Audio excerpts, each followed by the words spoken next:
Hi, everybody. This is Allison from AllyKat Creations. How are you? Please like, share, and subscribe if you haven't done so to my channel. Subscribe, share if it's something you would like. Check out my website, AllyKatCreations211.com. That's my portfolio. You can see all the fun things that I do art-wise on there. And if you're interested in anything, please email me. Sorry, I'm fiddling with my watch.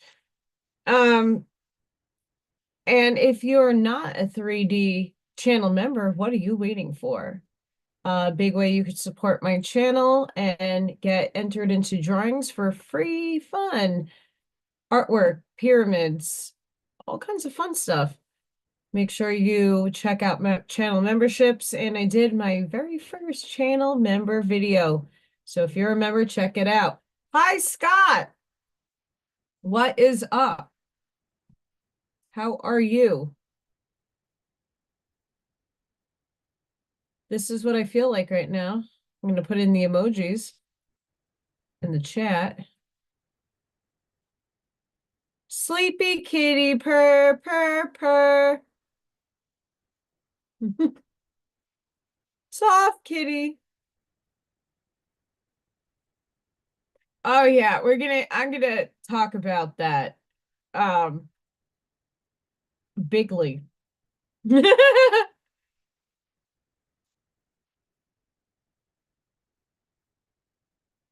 Today I'm going to prep some cloud signs. Um Warped cloud. We're gonna have to fix that. Cloud. And then because I live in the state of Indiana, I got these really cool cutouts. It has oil paint stuck on there. Gotta figure out how to get that off or figure something out. Yeah, so I got some possible stuff going. I have to figure out what's up, but we're gonna get that started. Um,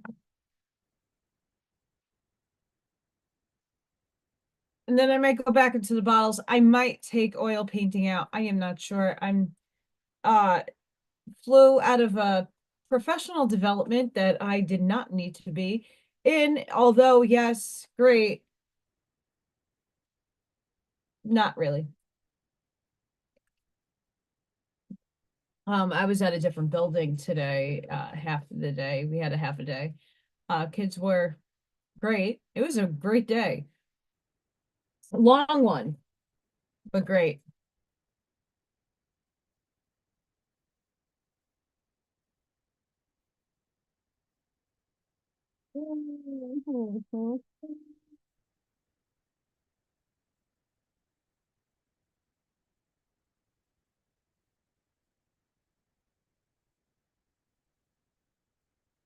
Sorry, guys. Trying to stay grounded. I think that's a lot, all that we can ask for these days. I might do actually gray.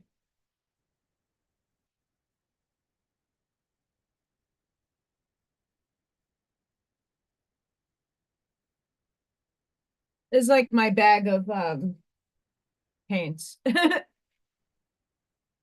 Hi, Carol. What's up? How are you? I'm gonna paint some clouds. So hi, Brent. How are you guys? I'm just getting myself started. Um, Sorry for the announcement. I still haven't figured out how to tie YouTube and Rome set everything up with encodings. Busy life.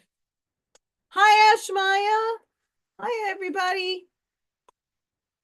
I'm just figuring life out. So today, I once again did not really sleep that well. Um, I don't know how many people saw my video from yesterday. That was like a last minute. Oh my effing goodness. Um, energy was packed, jam-packed, and let's see where we're at right now. Okay, we're in a calm little lull, but no, this is gonna check. Yes. Oh, look at that purge. Sorry, I had to put it on an angle like that. Hey, Buckshot. Look at that purge. So for those of you who are just joining, yesterday I kind of went into a bunch of like what I've been feeling and what's been going on. It's been batshit crazy. But shit crazy. This is what I'm learning in school. Kill me.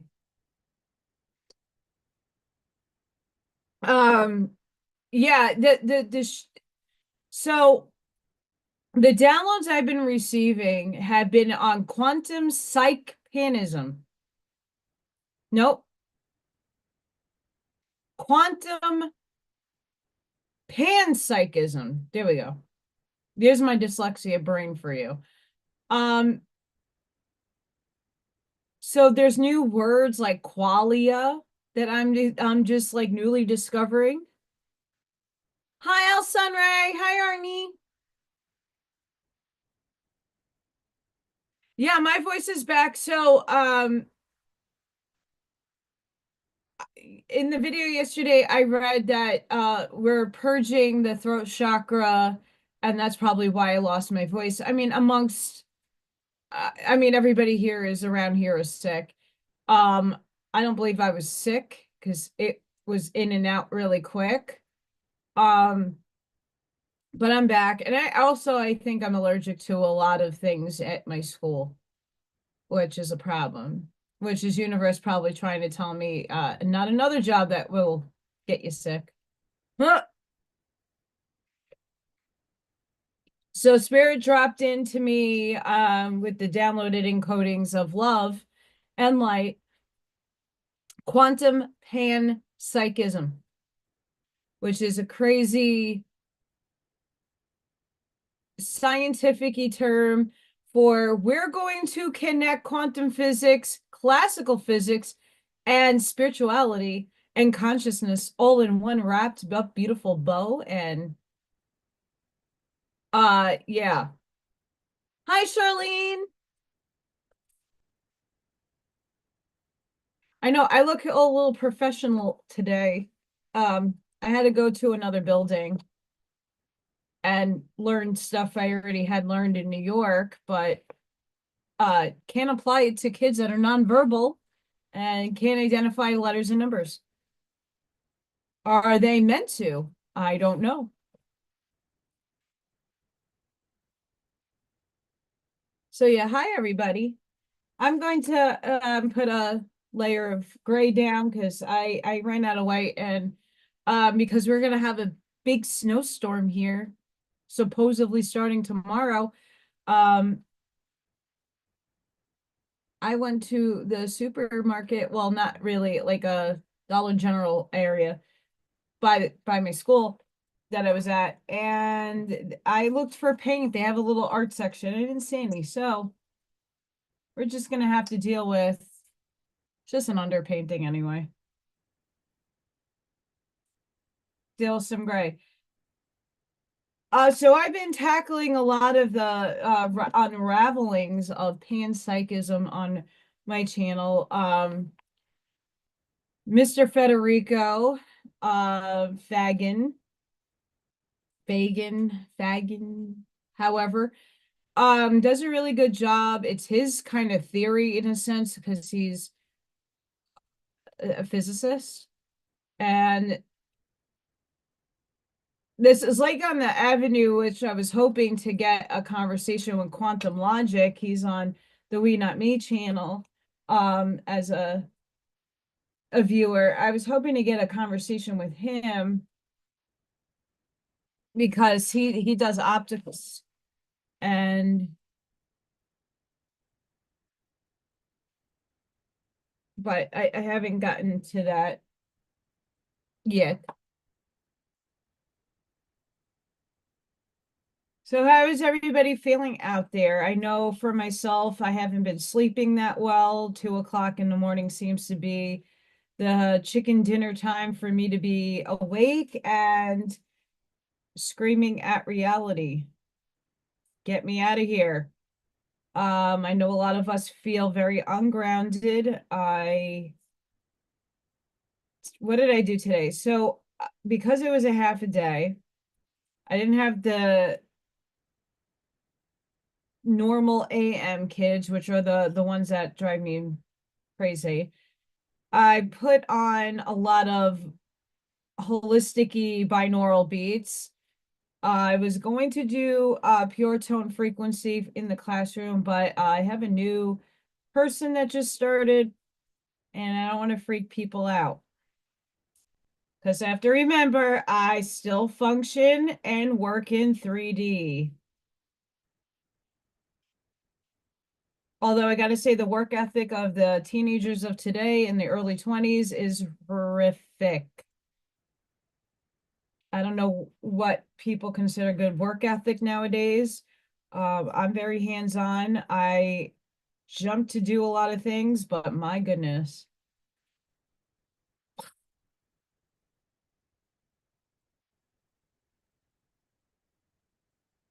Um, so what is everybody feeling like? Are you sleeping? Are you getting downloads?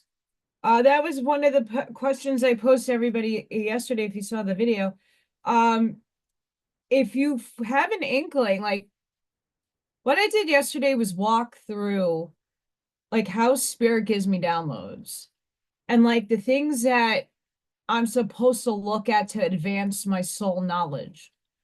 So for me, YouTube is a really good way of Spirit using it as a tool to give me videos that will jump out at me and say, you gotta watch me now. I watch it and then my mind's blown. And then I go off to the races with content of such articles and stuff of that nature. But not everybody is me in full form. So where are you guys at in what you are getting downloads, if you're aware of them or not? I would love to know what you guys are on.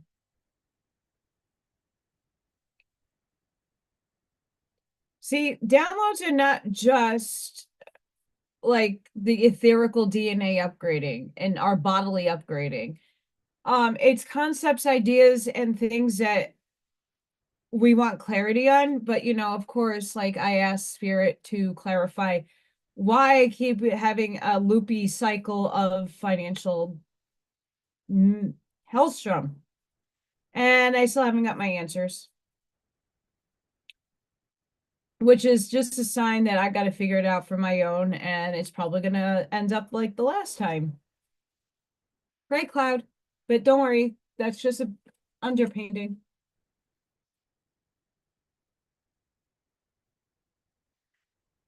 I mean, 4 a.m. is usually like the spot that time that usually I mean, if it's an hour before, I usually wake up at 5 a.m. Not a big deal, right? I just go back for a little bit, close my eyes, and I'm out. No, this 2 a.m. nonsense is I'm feeling um hi Roger. Oh yeah, Buckshot. The ear ringing is I mean, I get that on here. You guys hear. I'm like, ah.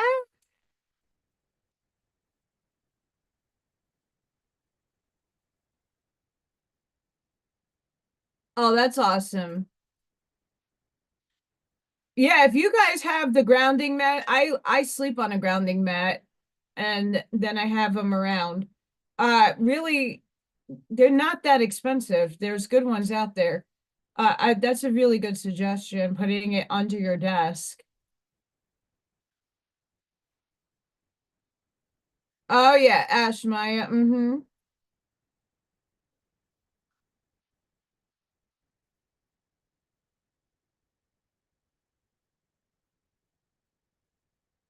Roger, did you go to the ear doctor?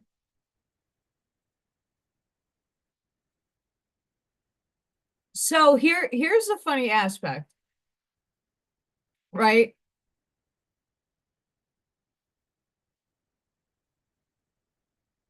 I know what that feeling is, Buckshot. It is hard to describe.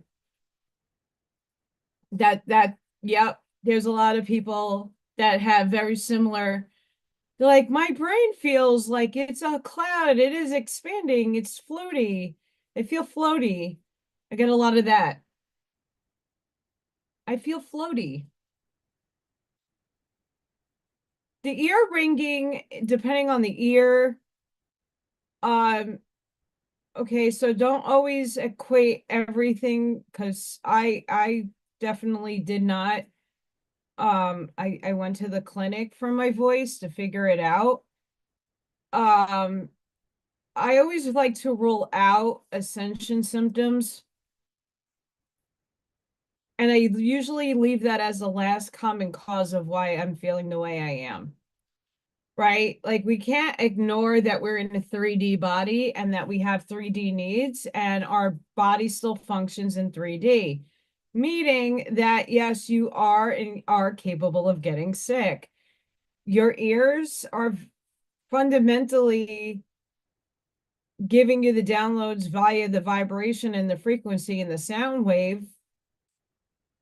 But if you are always hearing ringing, maybe it's time to get your ears checked, Roger.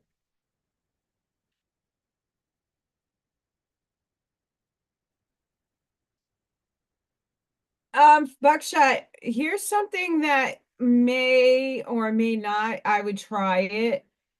Um, this is just my thinking on dreams. I don't remember my dreams either, unless I ask the upstairs team, my other selves, to remember. I tell my subconscious before I go to sleep, like, you are going to remember these dreams. And if I don't, I'm usually not in my body. And then if I ask for the snapshots before I wake up, they may or may not give them to me.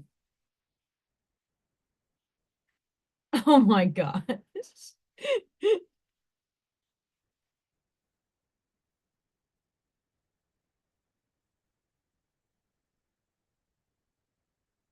Um, I wouldn't attribute it to that, Buckshot.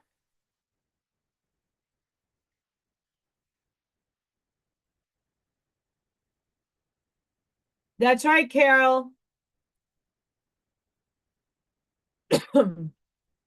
So I think it was Amazing Grace sent me something on her Telegram channel about Yeshua and walking sticks and like equating things religiously to evil. And I kind of was just like, the version of Jesus, Yeshua, that traversed the planet could or could not have had a walking stick to ground. And why do we equate walking sticks and in staffs to being evil? I don't is beyond me. The one thing I will say to everybody that is very apparent in my relative universe as I'm fine tuning with this quantum panpsychism, but he doesn't, I don't think he necessarily does the multiverse like I do. Well, I'm gonna go on the Dolores Cannon approach with this. Okay. There's a version of you that is living out different experiences constantly, concurrently in time now, space. So there's a version of me that is not painting, that is going on a date with some fantastic, amazing guy.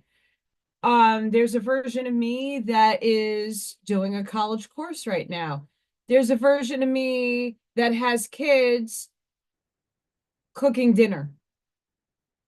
Okay, there's versions of me doing different things right now in this now moment. There is no right or wrong. If we live in the multiverse, everything is either inverse, parallel, expansive, contraction. All of those things are existing all in different time delineations in time, space, time. In quantum physics, you have a subatomic particle that's entangled to another subatomic particle. And when you actually put your vibrational eyesight, when you look at those particles, the states of them change and things start unfolding. Hi, deplorable. That's how we are able to see fifth density and get glimpses of them. I know Scott Pace, myself, and a few of you have had slight inferences in time space where we're seeing a whole different reality, but within the reality we are sitting in. So I was mowing my lawn, and all of a sudden, a whole bunch of butterflies came swirling around me, and I felt very magical, and everything was sparkly and beautiful. And I just felt a state of elation. And I stayed there in that moment in time space for a little bit, and then it collapsed. The wave function collapsed. And then I went back to mowing and went back to my everyday life. Some of you have described to me like feeling like you went through a portal where you get on wobbly and unbalanced and you feel nauseous and then you're fine. We're experiencing different time dilations within our own plane of existence because it's all overlaid. Everything's overlaid. Did Yeshua have a walking stick? I damn sure bet he did. Does it make it evil? No. We have to stop and say, is this a program and an indoctrination to make everything thus said evil? The holidays. I'm claiming it. Hi, Miss B. I'm claiming the holidays for the good. I don't care you telling me that there's satanic shit. So what? We live in duality. Everything has a good and evil side to it. I choose to look at the positive aspects of things, but being realistic about what the negativities are. Right? So, like 5G has its benefits to humanity. Is there things that are negative, Nancy? Sure. But I'm one to transmute energy. I'm one to alchemize the negative into the positive. So I'm not feeding the frequency of everything is going to kill me. Everything I consume is about to kill me. This whole world is going to kill me because if you believe that, it is going to be true. It's an eventuality that you project into your reality you create. I don't want to create that. I want to be with the butterflies in my backyard and the sparkling everything and just feeling super happy and elated. Who wouldn't want to feel that way? And keep that state of frequency.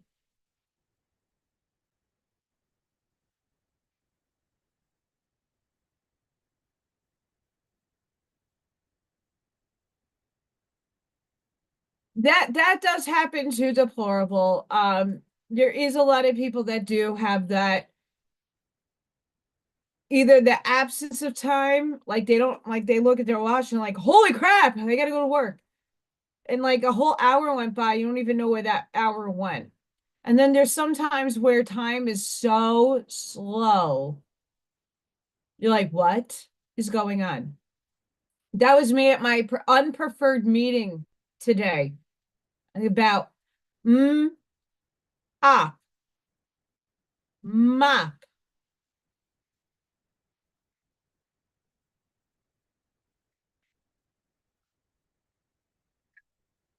at cat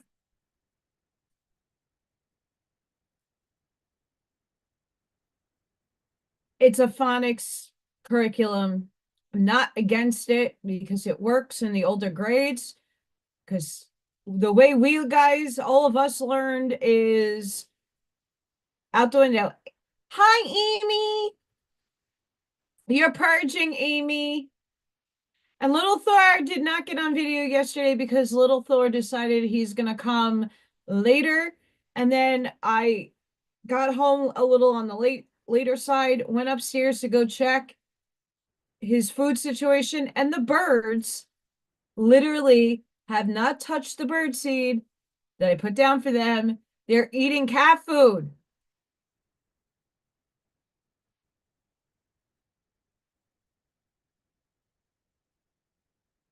All right, that's still a little wet. Still a little wet.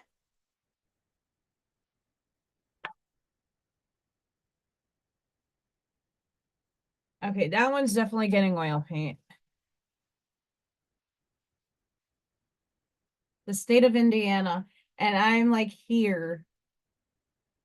And this area right here is going to get hit by the lot of snow. Not happy about it. Why? I like the snow. I don't have a problem with the snow.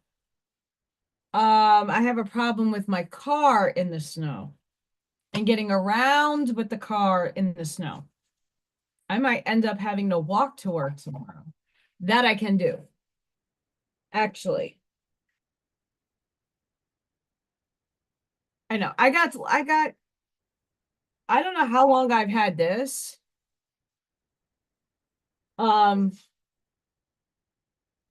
But I went into a storage thing that I have with all my artwork, and I found this. I'm like, oh, I got to do something with it. Money to be made. So here we are. Oh, and I'm sipping on coffee, by the way. I don't know, these birds, I can't tell you what they are. I don't know. They're dark in color. There is some color vibrancy. They're closer to the black, but they're not crows and they're not ravens. It would be cool if they were ravens, but I doubt it. Feel better, Miss Amy. We miss you.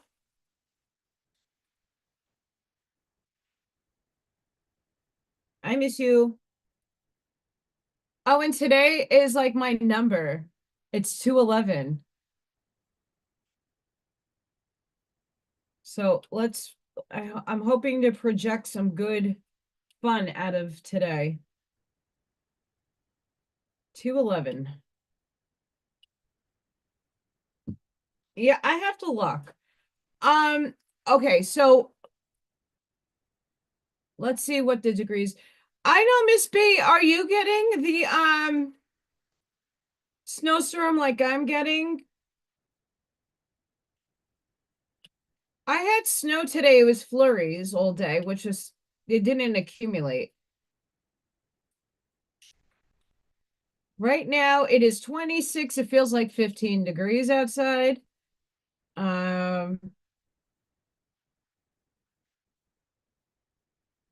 Snow tomorrow, possible snow Friday. Thursday's going to be brick as balls. I have a button for that. And then a lot of snow Saturday, Sunday. Great. And cold. Fun. Fun. Hopefully. Oh, it might warm up on Saturday. Let's hope so. Because I gotta get Charlene. She won the raffle. I have to get her painting out to her. I wasn't able to get I also need a printer ink to print my sign. Yeah, you're further I'm supposed to get 5 to 8. They don't know what they honestly don't know how much snow. And it's not even about the quantity. It's about like they shut down the school system here. Like New York, Um, New York, they would not shut down for like 10 inches of snow. I still had to go traverse the roads and everything in bad snow.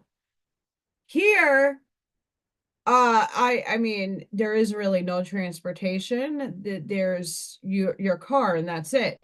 So I kind of get it, but I can't believe Midwest just shuts down for, I mean, they shut down for the other day for an ice storm that never really took place. And that really pisses me off because I don't work, I don't get paid.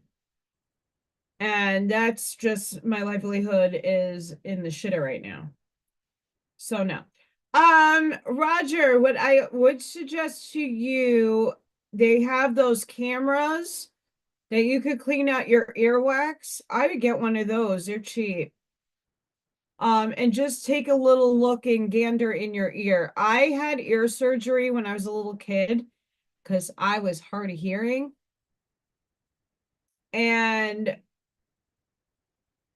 that's why I always recommend just it, like, even if you're not going to the doctor, look to see if there's anything in your ear that may be causing that ringing.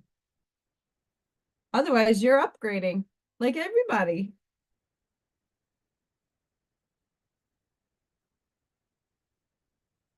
You're getting snow too? Look, shit. What?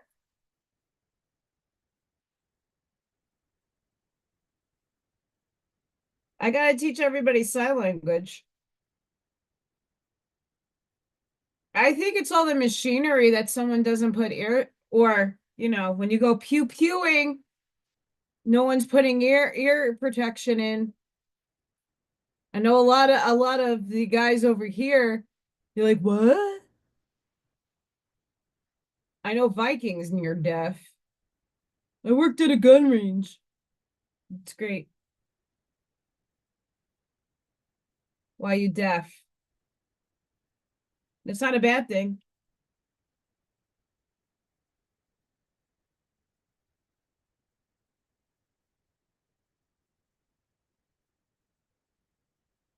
This is why I am trying every time I try to talk to my principal, he's always like super busy and he's a sweet person. I like my principal.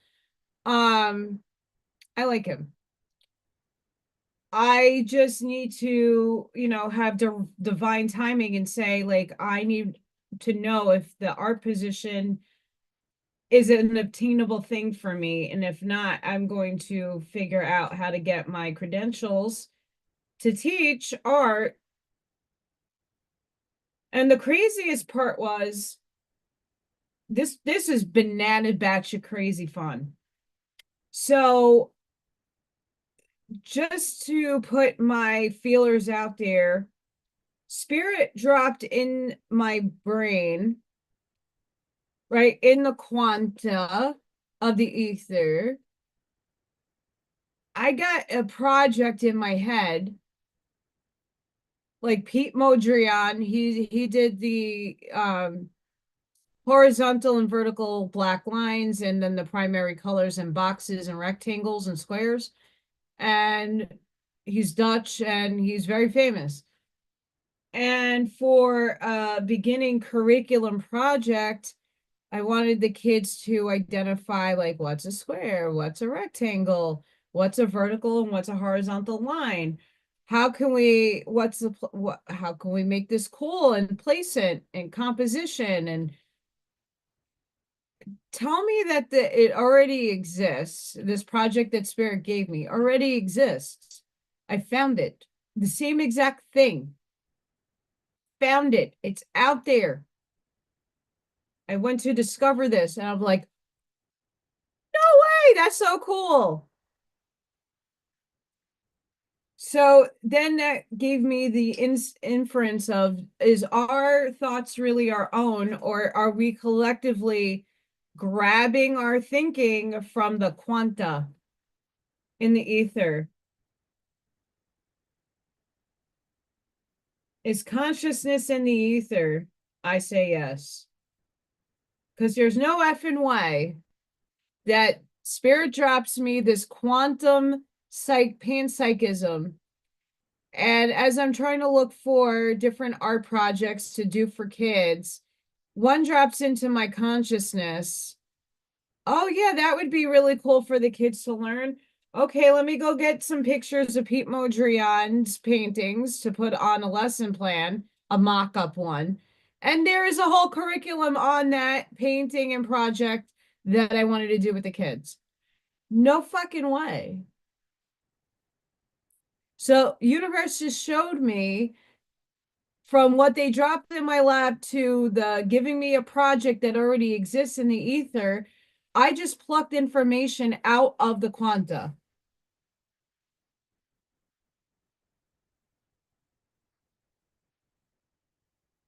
And is it mine? No, it's not mine. That project exists. I mean, there's a whole differentiated form of what I had, but the exact project that I was given, didn't even know if it existed or not until I was looking up Mondrian paintings, and then come to find out it's already there. No, there isn't. Uh, so that I hope when I'm describing this stuff, you guys can apply what I'm saying to like practical things that are going on with you. Like the projects, the creativeness that you guys have. Have you ever gotten a project or something, an imaginative, fun thing, and then you come to find out it exists? I mean, of course, you're going to make it yourself and how you want it to be portrayed and designed and done, but it's mind blowing.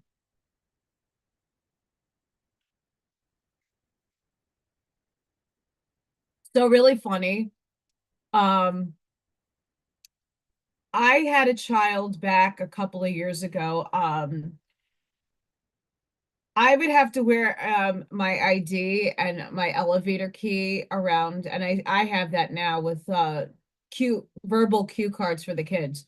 So like, shh, quiet, stop, all of that. So my lanyard had Bob Ross, Happy Little Trees, and I had this little autistic boy who would like Bob Ross. It was the cutest thing in the world, and he loved my Happy Little Trees, and he loved Happy Little Squirrel. And I had that. I still have the lanyard, and I wore it. Was I forgot why I wore it. And Vikings girls were like, "Oh my God, you like Bob Ross? He's a murderer." I'm like, where do you get this shit from? All his paintings are scenes of where he buried his peoples. I'm like, maybe. But what I have to say to that, whether that be true or not, there's always a version of Bob Ross that is pure love and light. There is a version of Bob Ross that is a murderer. There's a pure version of me that is love and light. Here I am. And there's a version of me that's a murderer somewhere.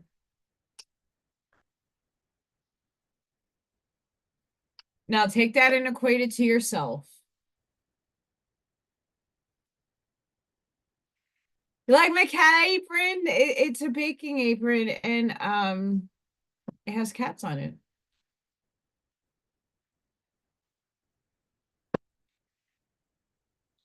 So this is where I take, this is what spirit wants me to impart on everybody. Are you thinking in expansion?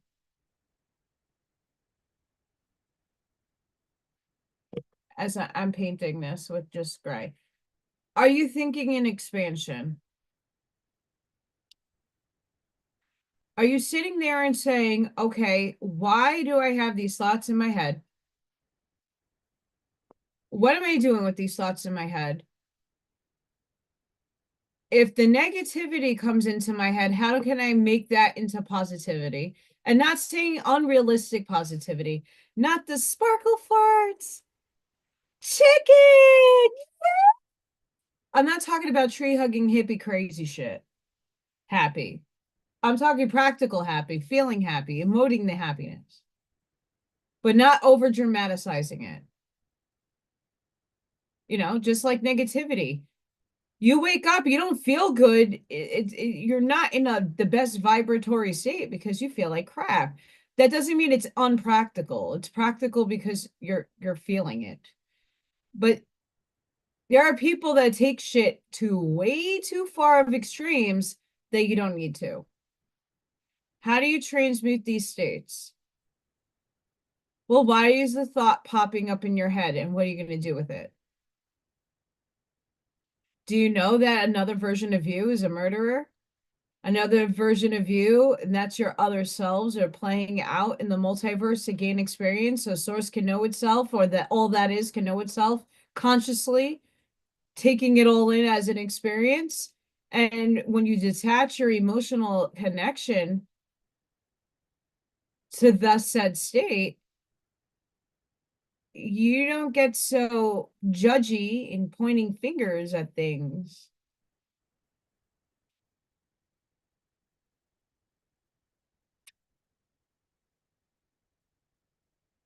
So I'm really trying to learn the verbiage of this panpsychism, applying it with quantum mechanics, quantum physics. Although there was a debate about the waveform and work of the quantum mechanics, I still have to figure out how to verbalize in spiritual language. Because I could conceptualize quantum physics, but some areas of study is still questionable by myself. Like if I were to interview Federico, I would ask him about, okay, so if this classical physics is bound by third dimensional material density, right? Like I'm always saying that this realm, this reality is bound by ontological mathematics based on the fact that it's a hologram and a simulation in 3D only.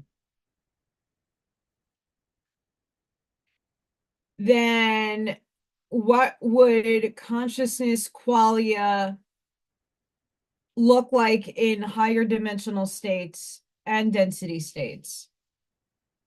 Not just thinking along the lines of classical physics. Yes, we're bound by it, but are we bound by something higher in each level of our expansion?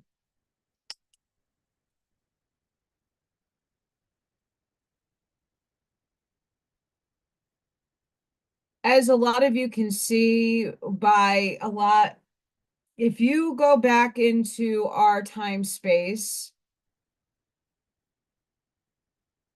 a lot has changed since, let's just say, the 1960s. A lot. A lot really transformed after the harmonic convergence in 1987.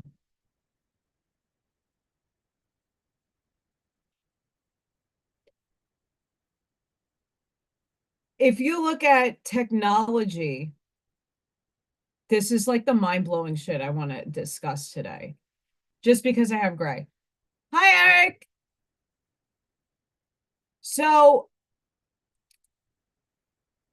look how far we have come in the technological advances. We have a computer that we have in our hands. Dick Tracy had his iWatch on his arm. We have things that have been conceived of back then in cartoons. I'm still looking for Inspector Gadget. Do do do do do. Inspector Gadget. Do do do do do do. I'm still looking for Vicky the Robot, although there is those things. But she was a cyborg. I'm gonna let this dry. It's gonna take a bit. Do do do do do do.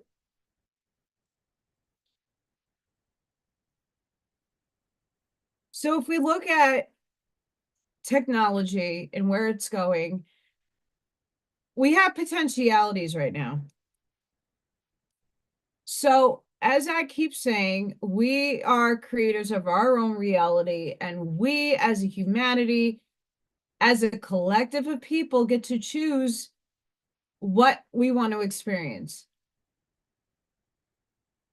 Each faction of people on the different wavelengths, there's wavelengths of thinking. Like I said, the ether is up here. Where do your thoughts come from?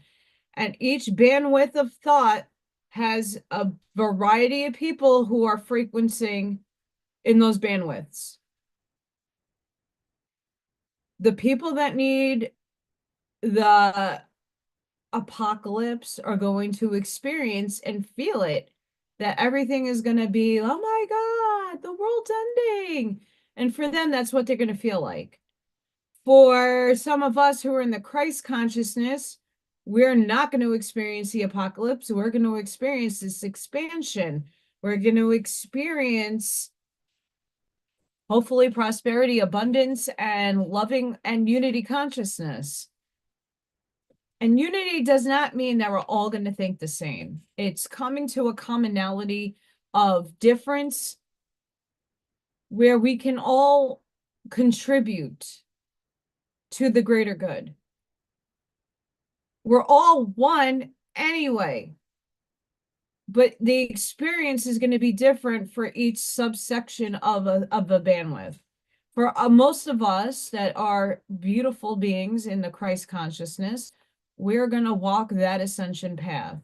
Not everybody is meant to ascend. Not everybody is meant to wake up. Ross says it in the Law of One. What is key in knowing thyself and doing the work is that your field of frequency is affecting the field of the quanta. You going within, raising your vibration, raises the quantum information in the consciousness band that expands to everybody. It has a waveform. And when someone's ready to wake up or just expand a little bit, they're channeling that information from the thought streams that are up hanging above us. And here's that project. The time dilations that we've been experiencing in the last, we're merging to higher timelines. We're merging. Is everybody experiencing the merge? It's happening, but some people aren't even aware of it. Well, some of us are feeling it and experiencing it. Don't worry about those other people. Worry about you. I'm channeling.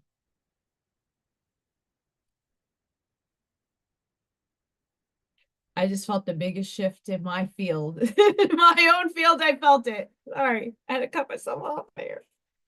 Because I'm losing thought. That's when I know they're coming in.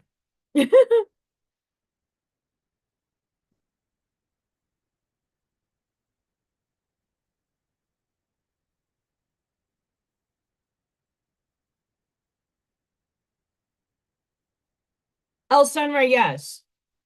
Yes. And Tesla's not the only person, right?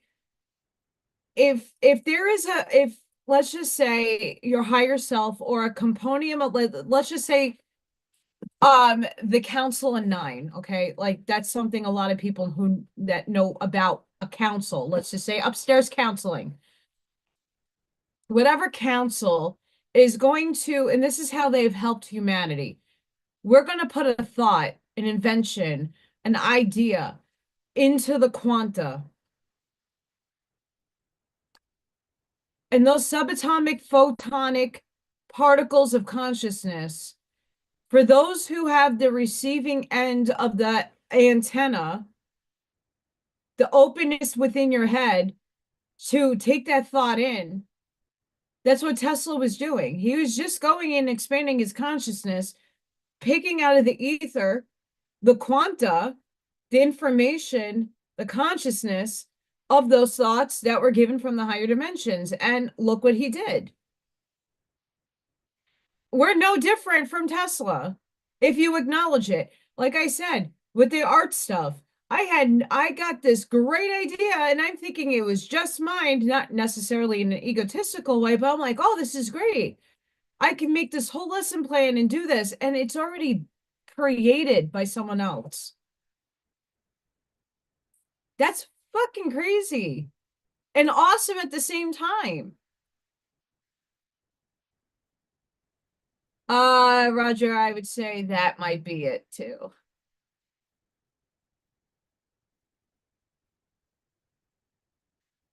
Um, I used to go to a lot of concerts in my day. Thank you, Eric. I went to Cannibal Corpse and Dumir Bogar, Demu. I've been to Slayer, God Hates Us All at the Roseland Ballroom. I saw King Diamond, Nile, Cradle of Filth, Immortal, Prostitute Disfigurement,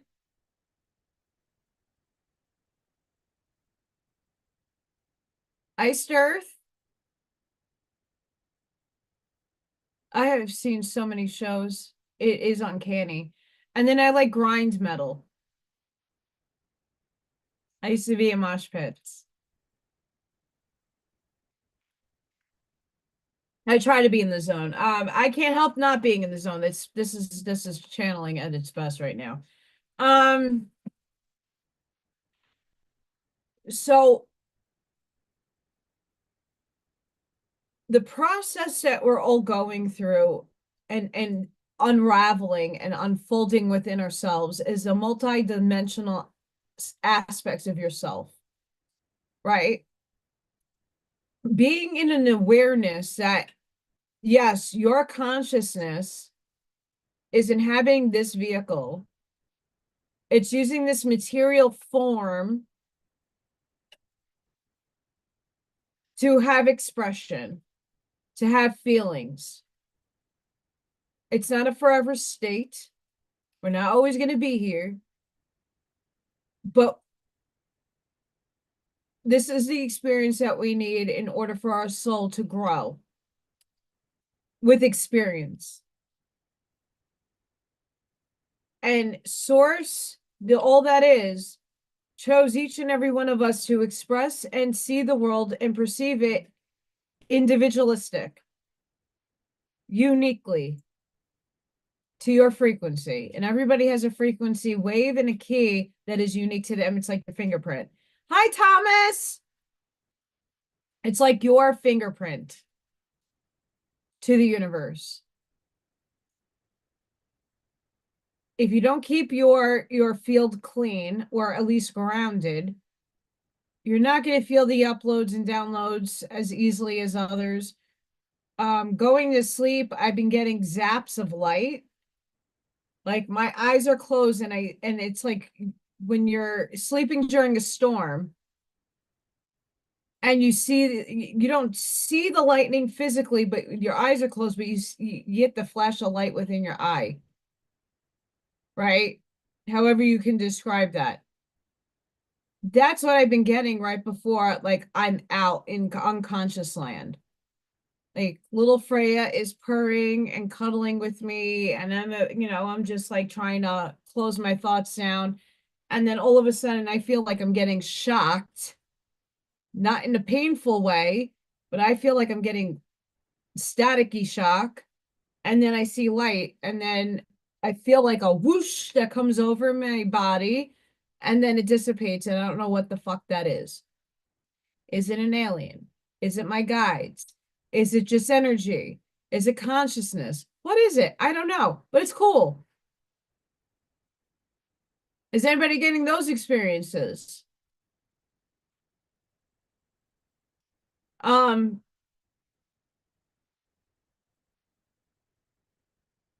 I mean, Today in the classroom, I tried putting on some binaural beats. The tension for the people not in a high awareness, they're doing a lot of their work subconsciously and unconsciously.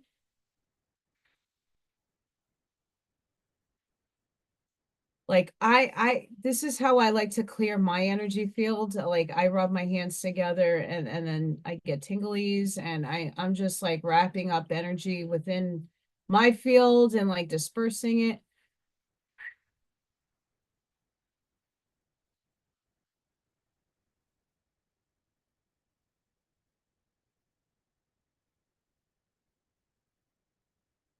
Thomas, that is that's a fact. That's why when doing anything like a diet, like any kind of herbal stuff or home remedies or anything, like people have given me so many good recipes for soups and drinks and concoctions. You got to do what you're chemically based out of. Everybody's component in chemistry in their body is different. I have a lot of allergies. I am a starseed. I am allergic to earth. I have a lot of allergies that are outrageously weird to foods and things that other people think, oh, that's going to cure your illness. And I'm like, well, I can't. That will kill me. So you got to take everything at discernment level. You have to know what your body can and cannot have.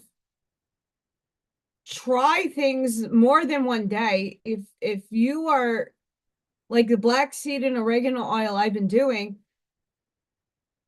like my voice didn't just come back like in a day. It took a couple of days, but I only lost one physical day of like, oh my gosh. It's trial and error what your body will use and will not use to help you. This is the big thing about everybody shoving down a certain paste that gets rid of parasites, not everything. And that's a go-to now for everybody saying, no, take that, take that, take that. I gave it to Odin for over a month before he passed away. No, it didn't do anything. Was he meant to pass over? Sure, probably, most likely. Was that his soul's contract? Probably. I didn't like it.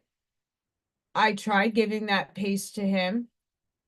That's not an end all be all of all things. Oh, that takes away something. If that's a catalyst that you chose to experience, regardless of what you do, it might not go away because you need to have a learning teaching from it in a different capacity than getting rid of it. I hate to say that because I don't want to take anybody's healing modality away from them or give you the idea that there's no hope. I don't want that. I know for myself, getting off of arthritis medication and literally all medication took a very long and hard road for me to take. I had to change my mindset. I had to learn how to program my food. I'm getting ringing in my ear right now. Putting my hands over everything and using my energy field to transmute the negative energy. Learn what supplements work with my body, what doesn't. It's a trial and error process, and everybody is going to be different.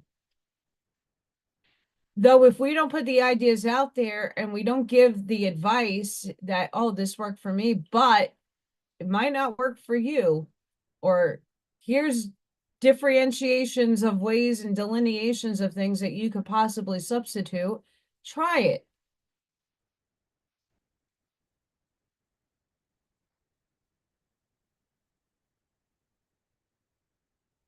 El Sunray, absolutely. I've done that with a few things.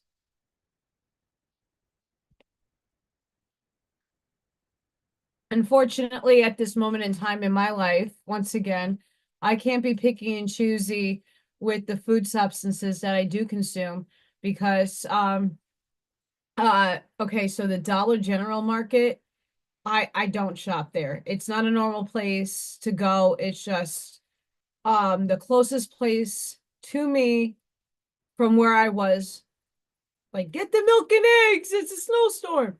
I didn't get eggs because eggs in this store was $6.50 for a dozen. No. So that's Dollar General Market. No, thank you. Um,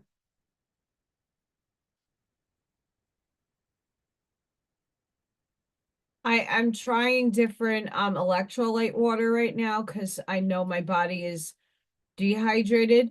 I've been doing Celtic sea salt. Um,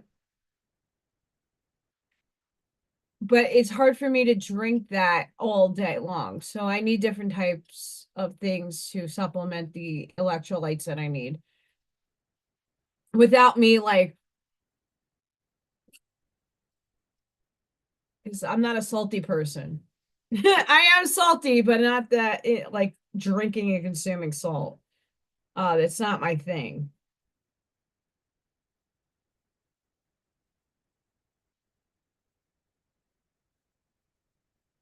That is absolutely not my thing. Sorry, I am checking. Spirit is bringing me to.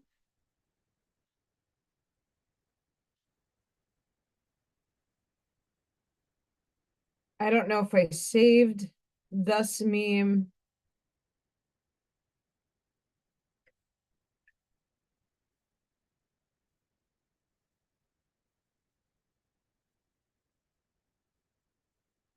Scott, yes.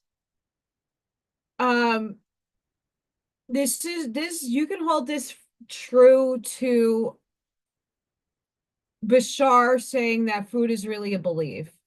And then Quo, I don't remember it. Brian Scott read Quo, and this was recently. The food debate is pretty much where are you in your frequency and chemical makeup of your body, right? I've tried to go organic, vegetarian. I've tried eating as wholesome as I possibly could. And I try to do it within balance with different proteins and different carbs and different this and different that. And let me tell you something, it made my life worse. I need animal protein. Whatever building blocks that my body needs, it needs. I can't ignore the need because I got really sick. Went and asked a couple of nutritionists and people, and they're like, no, you got to do what your body is asking you to do. There's certain nutrients and certain things that I need that you don't, or that I'm lacking and that you don't.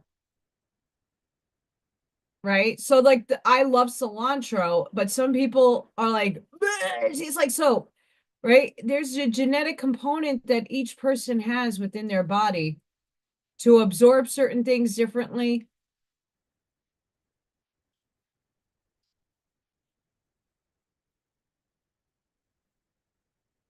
And there are people like that out of nowhere will lose the wanting to have certain things. And I have also gone through that process. Um, and seldom do I go back to those substances, those food things, unless I'm like really hungry and it needs to be something unhealthy just because I'm hungry and I don't have the money to go get the good stuff because lettuce is really also expensive right now. Um, a lot of veggies, and my garden didn't produce, so I didn't get to can. It is what it is.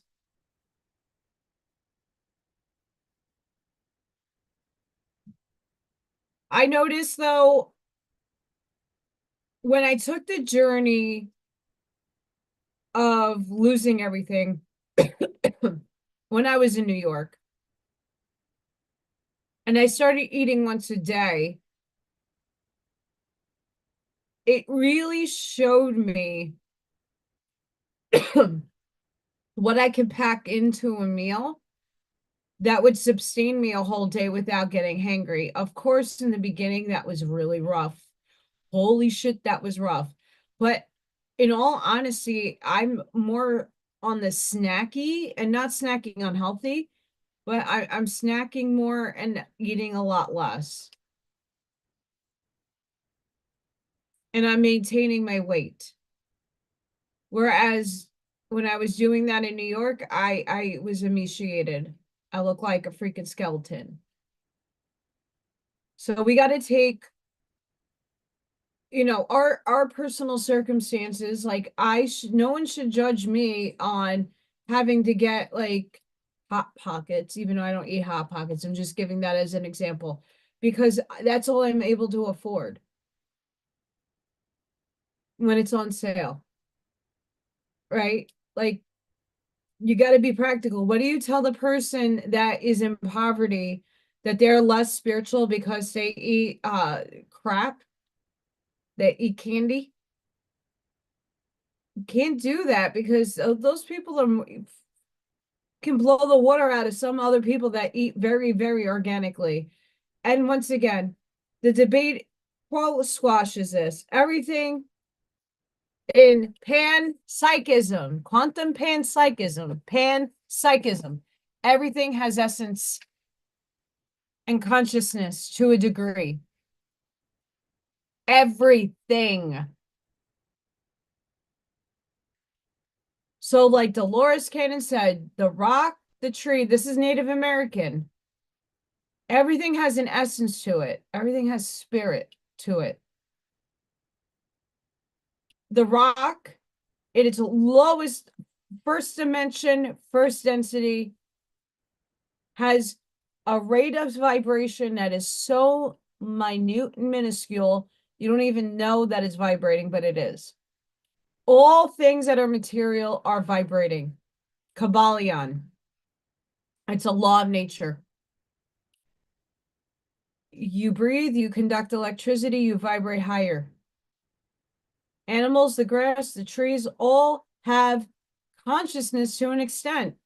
Why? It's breathing. It has functions. It's alive. It grows. So if things grow, it has sentience, has consciousness. There's people that have plugged up like specialized speakers to mushrooms, and you can hear them singing, or plants that you can hear this vibration coming off of plants. So you can't tell me that you are a vegetarian and you're plucking stuff from the ground is no better than plucking an animal off the earth. Everything serves a purpose and has a purpose for existing. Everything. And it's how you honor the energy when you consume it and thank it and give it Thanksgiving. That is what matters. Even if you forget, not a biggie. I'm not gonna lie, I went to the actual supermarket the other day, Amy, and eggs were about 360. I don't really eat much on the eggs type, but if like once in a while, I like to have scrambled eggs. That's like my big thing in toast. And I am not spending 360 on something that should be $1.99. So I'm not doing it. No. But it was $6.50 at the store. And that's a Dollar General. I'm like, no. You guys are overcharging for stuff I can go down very, very far down the block and get it at a cheaper rate.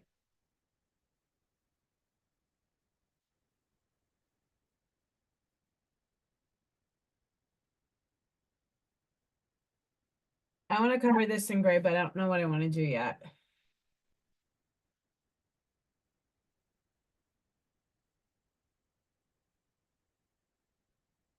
So that doesn't necessarily fit.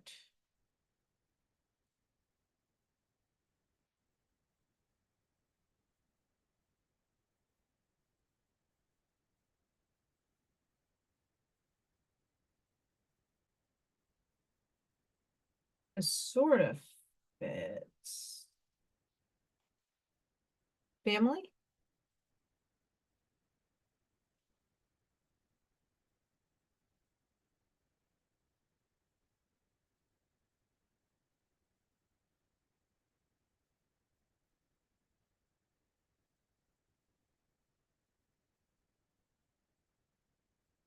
Never mind on that one.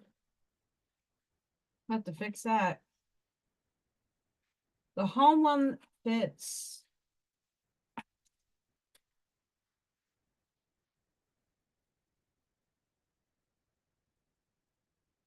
I know, guys, I talk and then I don't craft, and it's like a bad situation. I might do the family.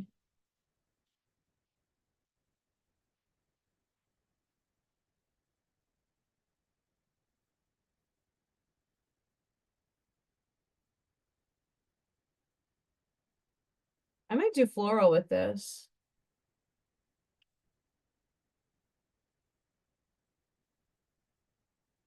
Um, the Kundalini,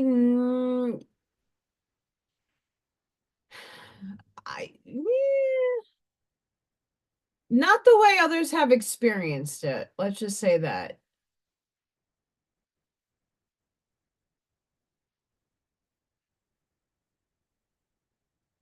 Um, I honestly believe when people talk about the Kundalini rising kind of thing, that that it comes in either a state of yoga or a state of at one minute in the blissness and doing some people get it doing sexual acts, other people have experienced it in so many ways. I don't want to say that I don't give terms to those kind of things. I've had my chakras, I've done it myself, cleared.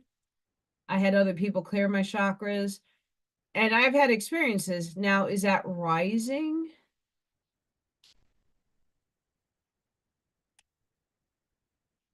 Maybe.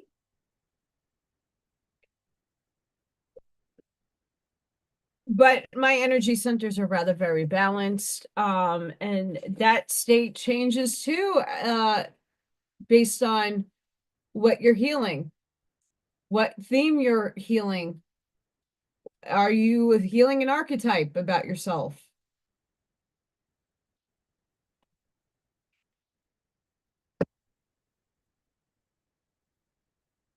This is one that Spirit brought my attention to. Quantum physics says that you go deeper and deeper into the workings of the atom. You see that there is nothing there, just energy waves. It says an atom is actually an invisible force field, a kind of miniature tornado which emits waves of electric energy.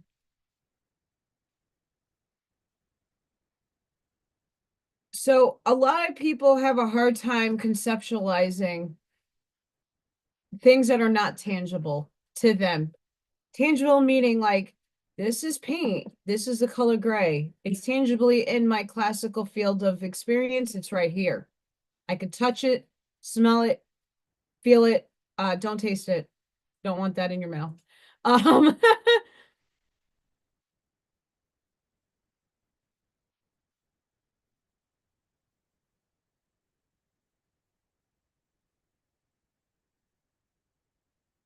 yeah, you're working your energy field. Does that need to equate to Kundalini? I mean, if that's what you want to label it as, that's fine. I've had plenty of those experiences, but I don't like to label things because do I know if that's really happening? I don't know. And I think a lot of people put too much stock into Kundalini. Not to say that it doesn't exist or it's a bad thing.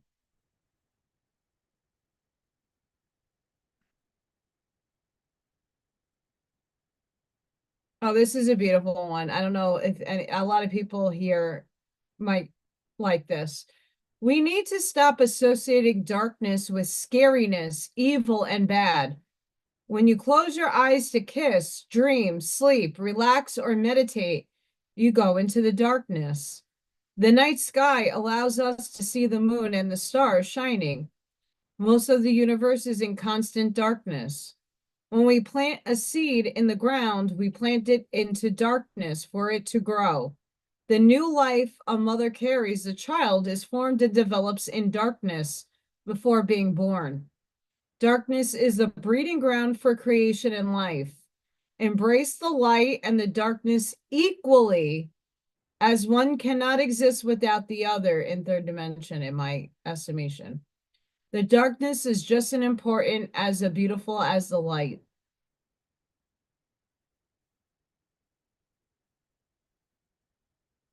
Oh, absolutely, Thomas. It does.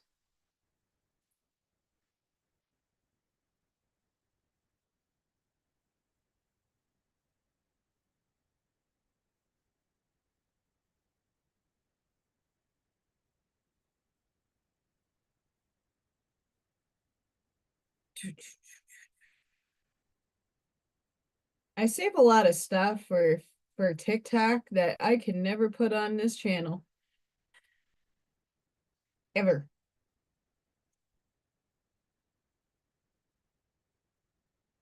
Ever. Um,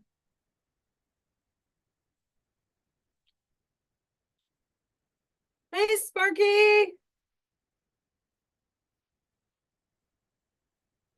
I know a lot of people also right now are experiencing um your barriers. Okay, I'm gonna have to check it in a minute. Uh your barriers are getting stronger. So there it goes. When I'm in my thinking and doing my meditations, I'm going within myself, trying to grasp what my soul needs. What does it want? What experiences does it want? It's not going to answer me back. It's going to bring those things and attract them to me. And what no longer serves me is going to fade away. I'm going to start getting bad vibrations, not to say that things that you no longer resonate with are bad. You just don't attune to it anymore. And I'm beginning a lot of that recently with people, places, and things. Chicken. Chicken. So within these downloads, I feel a lot of purging has been happening. The Schumann resonance is cray cray. If you're feeling a detachment and you don't know where to place what goes on, give it some time, do a lot of grounding. If you have the ability to take a bath, that is something I really highly recommend. Take a bath. Um, yeah,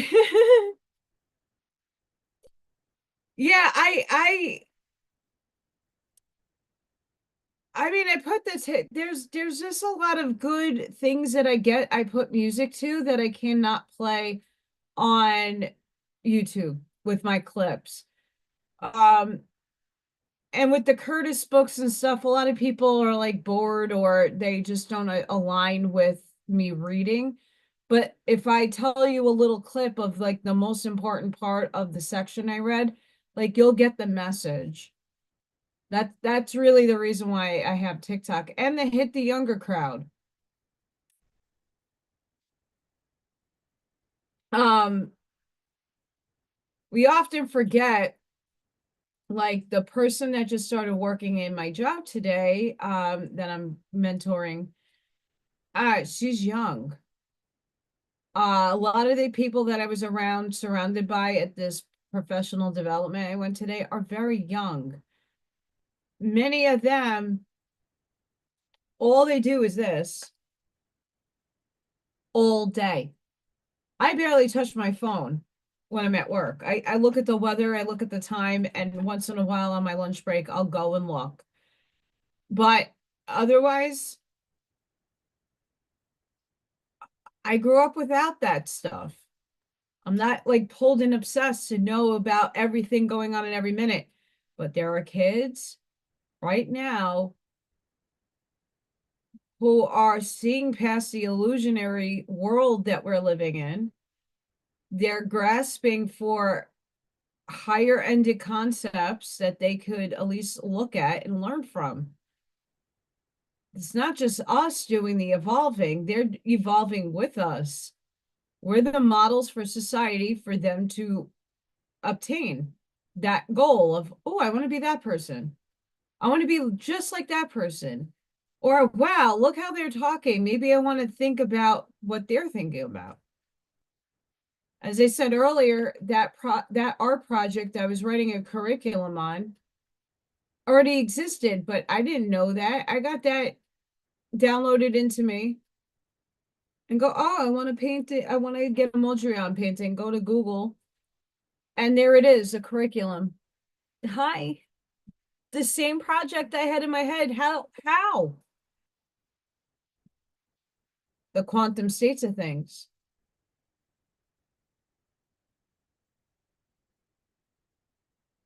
It's a beautiful thing.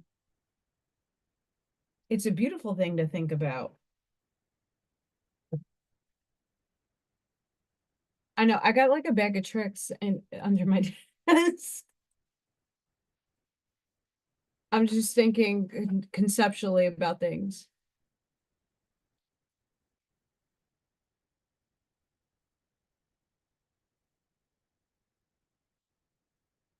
Yeah, so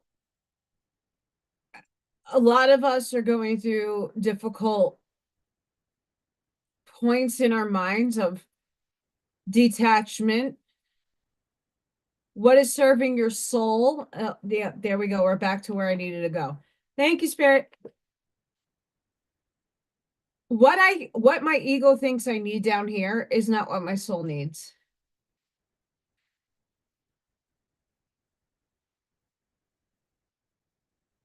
So the information, I did not watch the Super Bowl.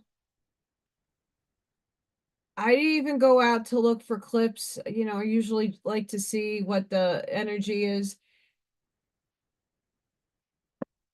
Do I need it anymore? My soul's questioning these things. Do I need that information anymore? Do I need to know that God won? Do I need the tangible evidence? That light side of God, not the darkness, the light. The light won this round. Do I need to have tangible evidence for me to know that as a fact? No.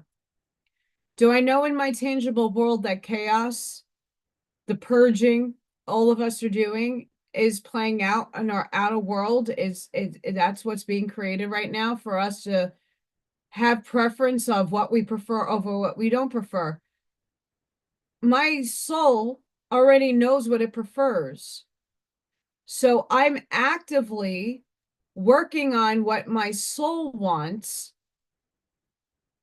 And what my soul wants is to move humanity forward. So now it's about how to go about thinking, postulating, delineating the ideas and methods, the theories, the understandings on how to do that and propel myself forward. For what my soul needs, not my 3D vehicle. Does it need a relationship? That's 3D. Does it need artwork? Yeah, it needs my creativity. Cool. Okay, check. Does it need $1 million in the bank? No. Does it need things that I can't obtain? No. I need things that are going to be able to be obtained that is for me and for my soul. The information that is going on around now, if you feel, and there's nothing wrong that you didn't want to watch the Super Bowl. There's nothing wrong with you that once you are so into the information, now that you're, it's a give or take. Do I really care about it anymore? Is it serving you? Or is it occupying your time? There's too many of us that are now seeing beyond the illusion, and we're getting rid of the things that no longer serve our soul, because our soul is yearning for bigger and better and higher. And we as a body need to figure out what to release and let go with love in our paradigm. And that's where I feel a lot of us are at. And that's not easy to ask your soul, well, what do I want? But how does it tangibly happen in 3D?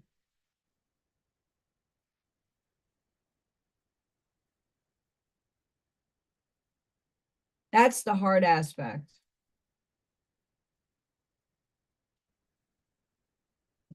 Coffee is way too good.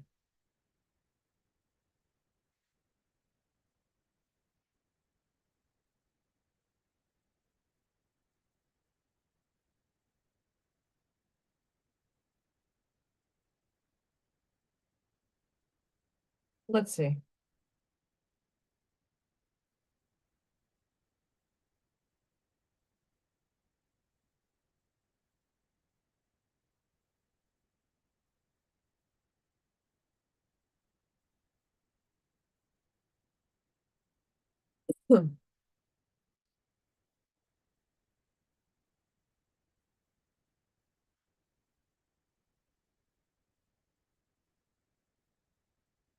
Sorry, I got hit with gotta love wearing professional dress.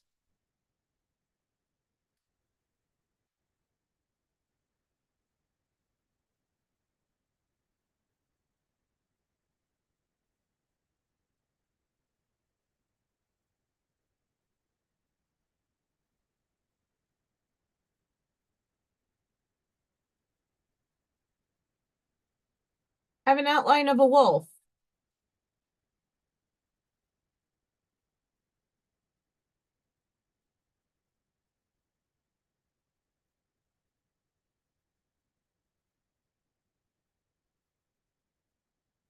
Wolfie. So how is everybody else doing out there?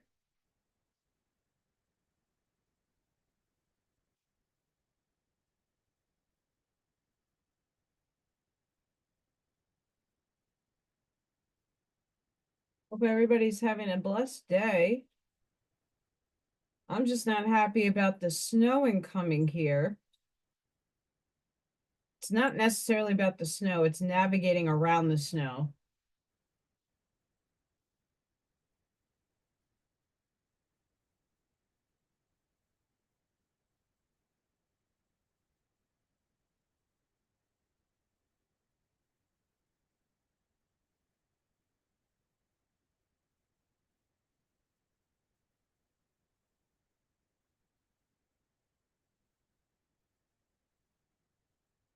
Hi, Barbara. How are you?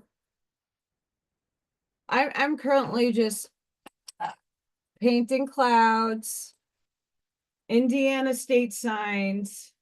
Well, what I mean by that is I'm still trying to navigate that. Um, I had some stuff I'm doing under paintings for. And currently right now I'm going to outline a wolfie on here.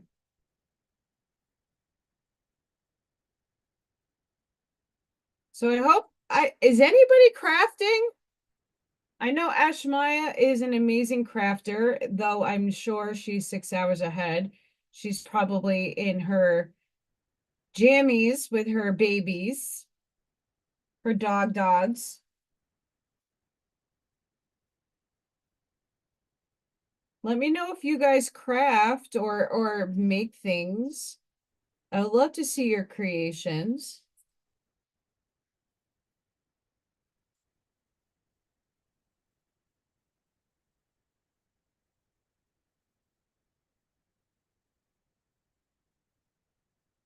I hope I'm saying your name right.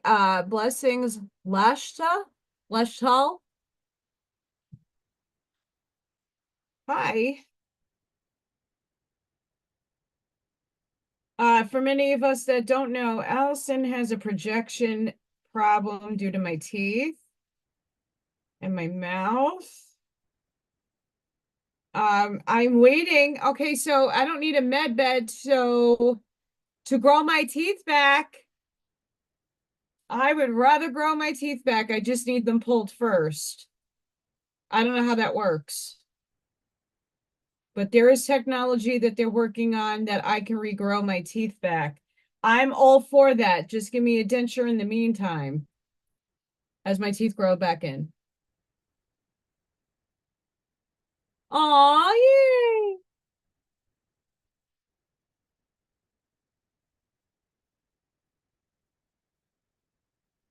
I know Miss Judy crafts. I love crafting. I love creation. And like I said, you don't need I have an art degree, right? That's just my parents made me go to school. My parents forced me to go to college or it was out of the house, right? I had options and because of the state of my health, um for the state of my health, I had to go to school, right? Art is in the eye of the beholder, and I'm not one to judge anybody.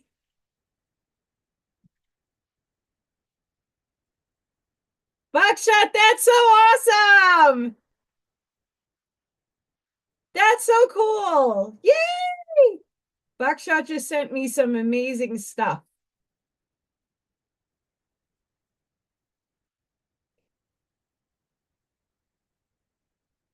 That's amazing.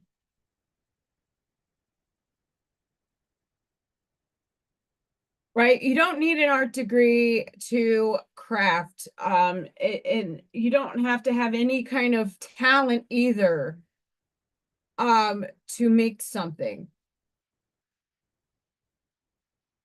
right? You just by picking up a paintbrush, it is very therapeutic, by the way. And I keep taking off the Wolfie.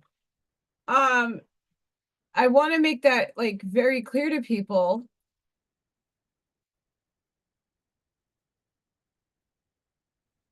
You don't have to be a professional to create.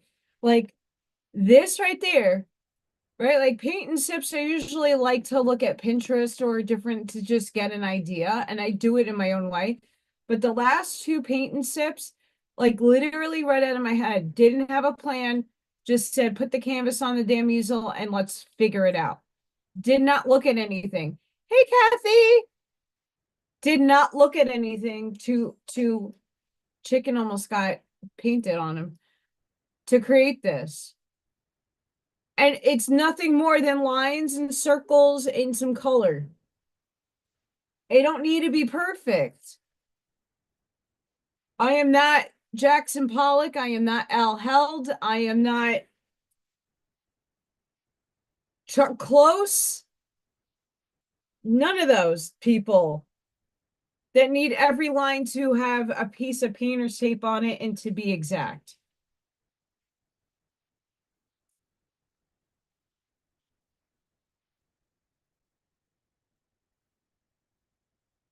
Yeah.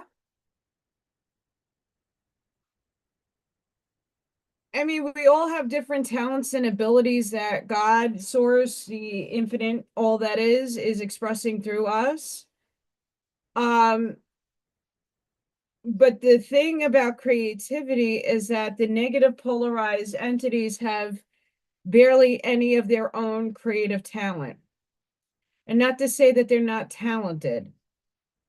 It's just to say that their photonic information from the ether is more of a dim sort.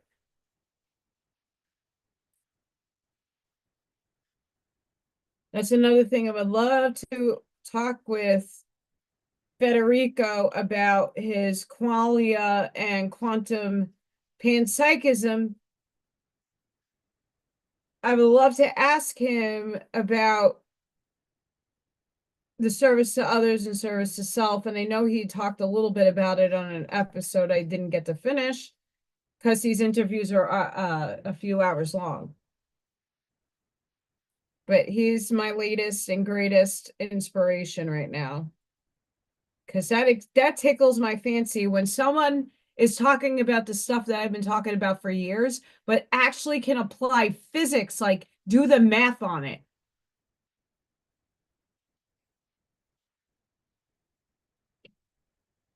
I know a lot of people were watching for different reasonings. I'm a hockey fan. I like hockey. It's just an escape though.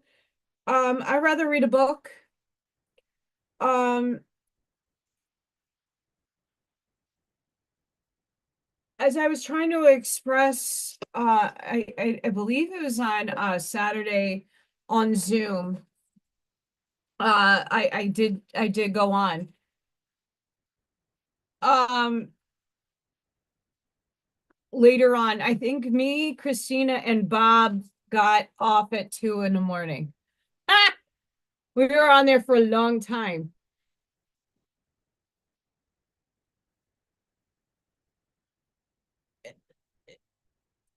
All potentialities, like I take my watch off. There's certain people that are like, well, on March 4th or on this day, this is going to happen. And they said, well, everybody's been saying that for the last 7 years. And I've been like, I have my linear space-time watch right here, the linear time that we all function off of. I hold it up and say, okay, now when you keep saying it's going to happen, it's going to happen, it's going to happen. It's like Woody Woodpecker.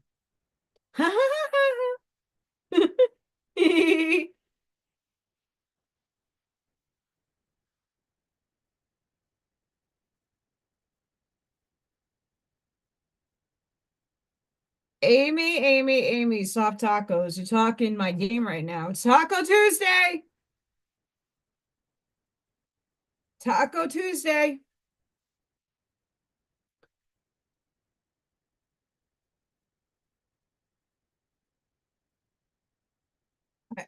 Someone that my information has been leaked. I don't know where from. Sick and tired of it. Leaked. Okay, where I want my Wolfie. How big do I want my Wolfie? Wolfie.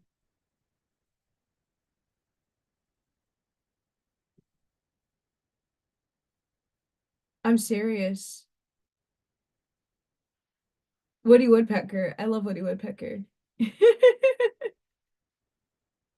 I love Woody Woodpecker. But at what juncture, I was saying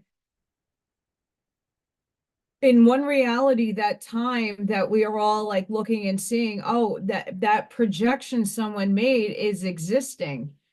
Why hasn't it happened in our time space just yet? Right?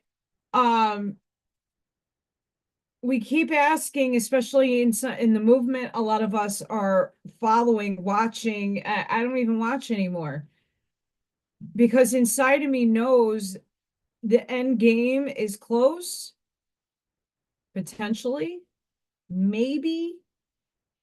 Um,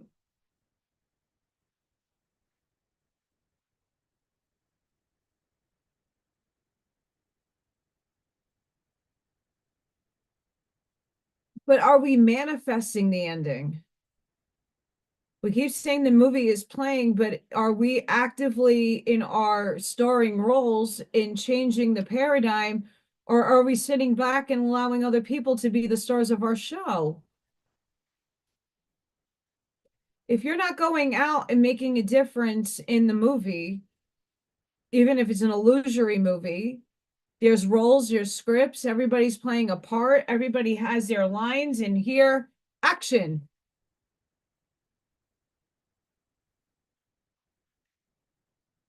Are you playing your role? Do you know what your role is?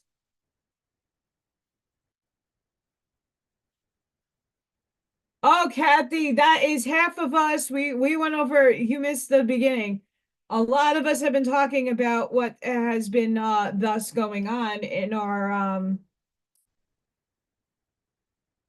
non-sleeping states. Because I'm gonna tell you what, I haven't been sleeping either.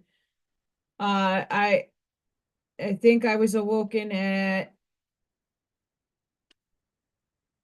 okay, Mr. Wolfie has to be a little bigger. Okay, now it doesn't make sense.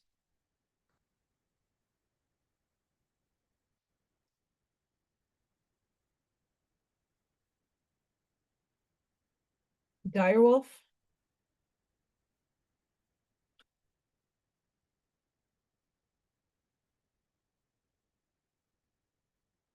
Looks more like a dragon than a wolf right now.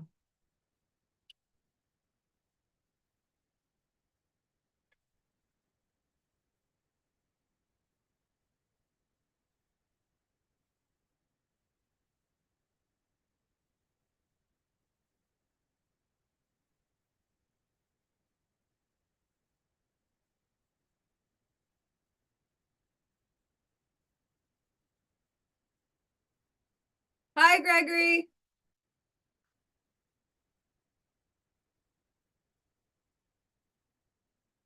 Okay, so like my wolf doesn't really look like a wolf right now.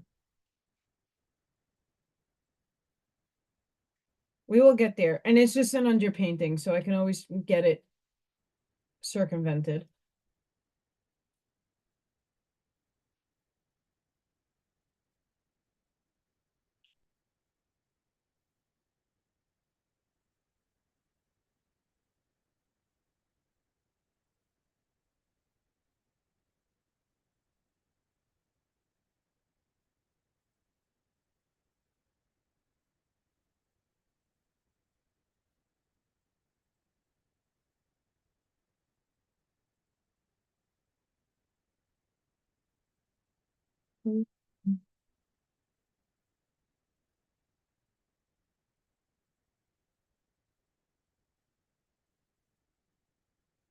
Blessings.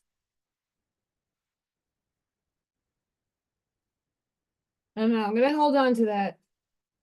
As much as I like a wolf concept, let me just fill it in. I might change it to a bear. Or I could put the bear on. Creativeness coming through. Creativeness coming through. So has anybody gotten some really good downloads like myself? Like I got quantum panpsychism as a download to look into.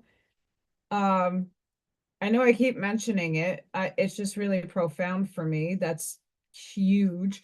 The last huge paradigm shift, changing thinking, explosiveness in thinking. Besides the divine neutrality, that was humongous. That was only maybe a year ago, and that was mind exploding.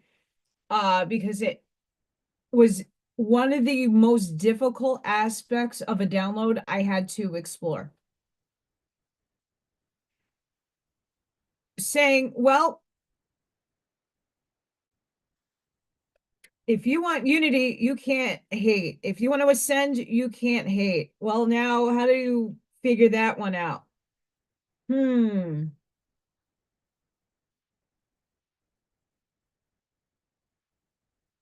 If fourth dimensionality is about love and light, well, how are you authentic with that love and light?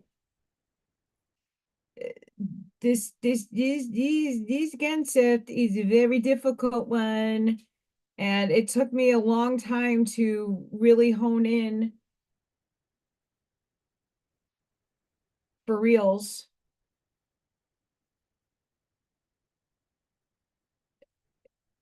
Okay, this looks more like a mystical creature than it does a wolf. Because I don't ever like taking something and I change it up for myself. I am not going to show you. I'm just going to put him over here to dry.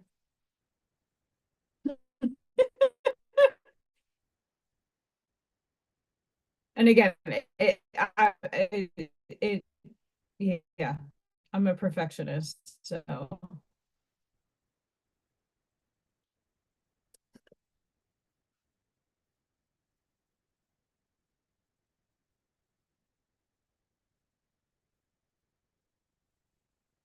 weird, weird, weird.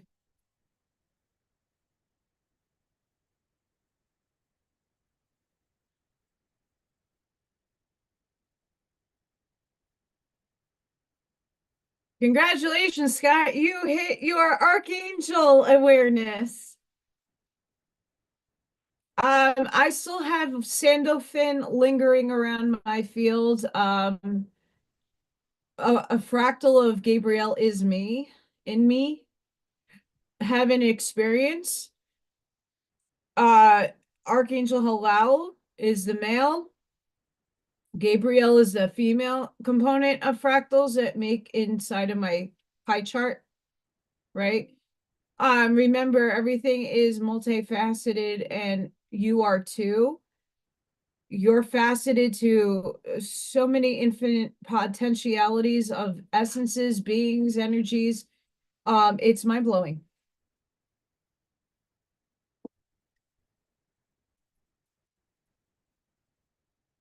Choo choo. I don't know if you can hear that in the background.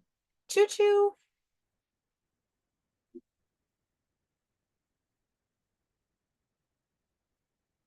Okay, what do I want to paint on this?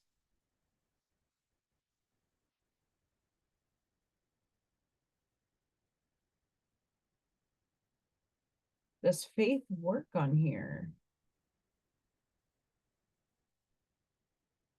Gonna have faith. Do do do do do do do.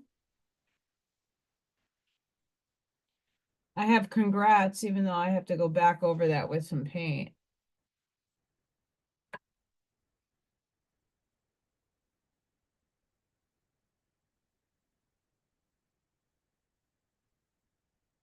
Blessed.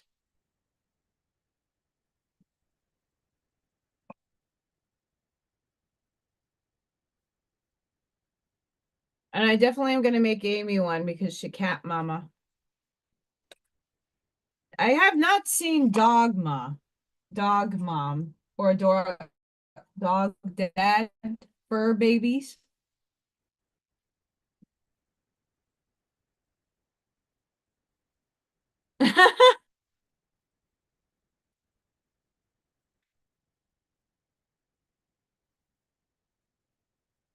Um,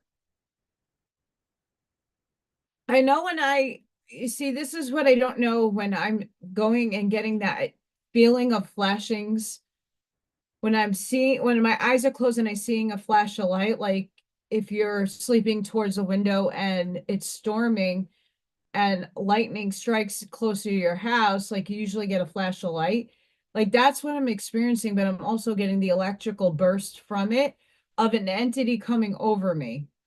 And I'm feeling the energy and it's tingly. Now, is that an alien? I don't know. Is that an archangel? Because they do work on me. I know this. Do I see them? No. I feel them. I've had a few light workers and mediums tell me that I, when I'm sleeping, they're seeing a lot of entities working on my body. Um, is that to upgrade my DNA? Is that to prepare me for a shift? I don't know, but no one's alone in this. You all are experiencing certain things. You have to be in awareness of it. So I want you to tell me more about this, Scott. I'm very interested.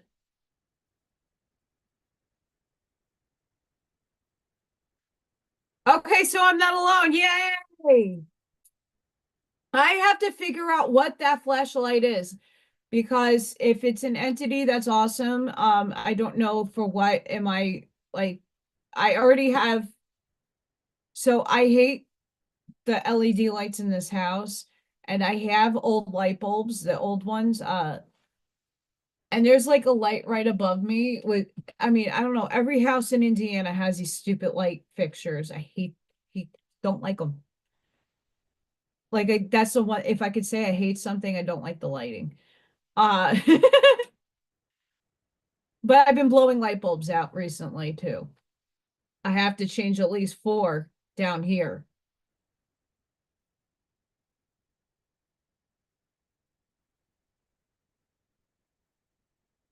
Interesting, Kathy.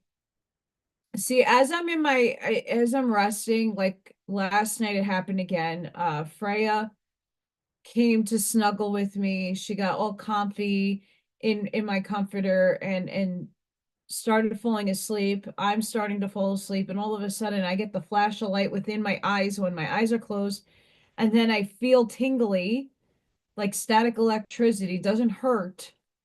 And then I feel like a wisp of energy and like even like some of the air moving over me as I'm falling asleep. Now, this is the second time that it happened last night.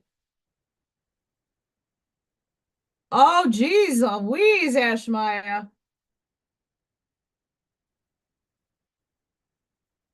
So something is visiting me. I don't know what it is. There goes my ear again. I mean, if it's an archangel, that's awesome, but I already know that they're working on me. And they're gonna start, if you becoming in the awareness, Scott, definitely look up the archangels, and they're all working on all of us in implements. Um, one misconception that I started to see the spiritual community correct.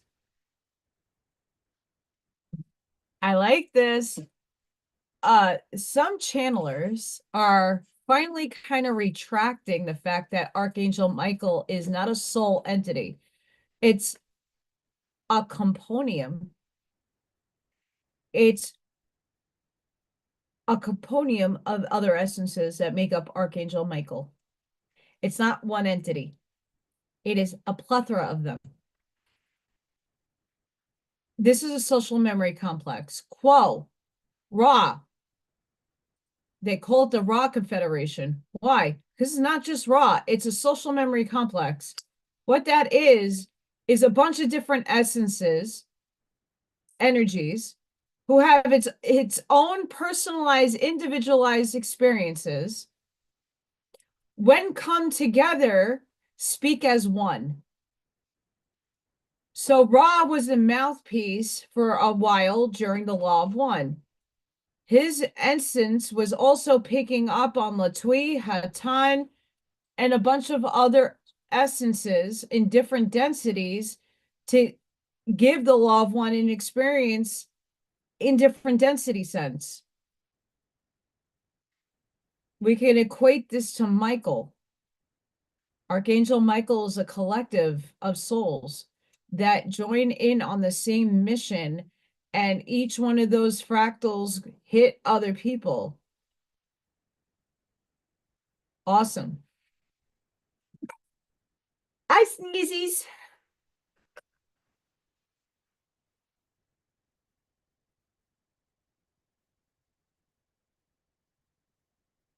Kathy, yes. Yes. We're all being worked on to an extent in different phases of our lives. I know when my higher self, my 6.5 density self in 2017 merged with my body, I felt it because my whole personality, the way I used to react to things, the old self changed. The things that used to bother me and make me want to flip the fucking shit out and like punch holes in walls didn't bother me anymore. It was weird.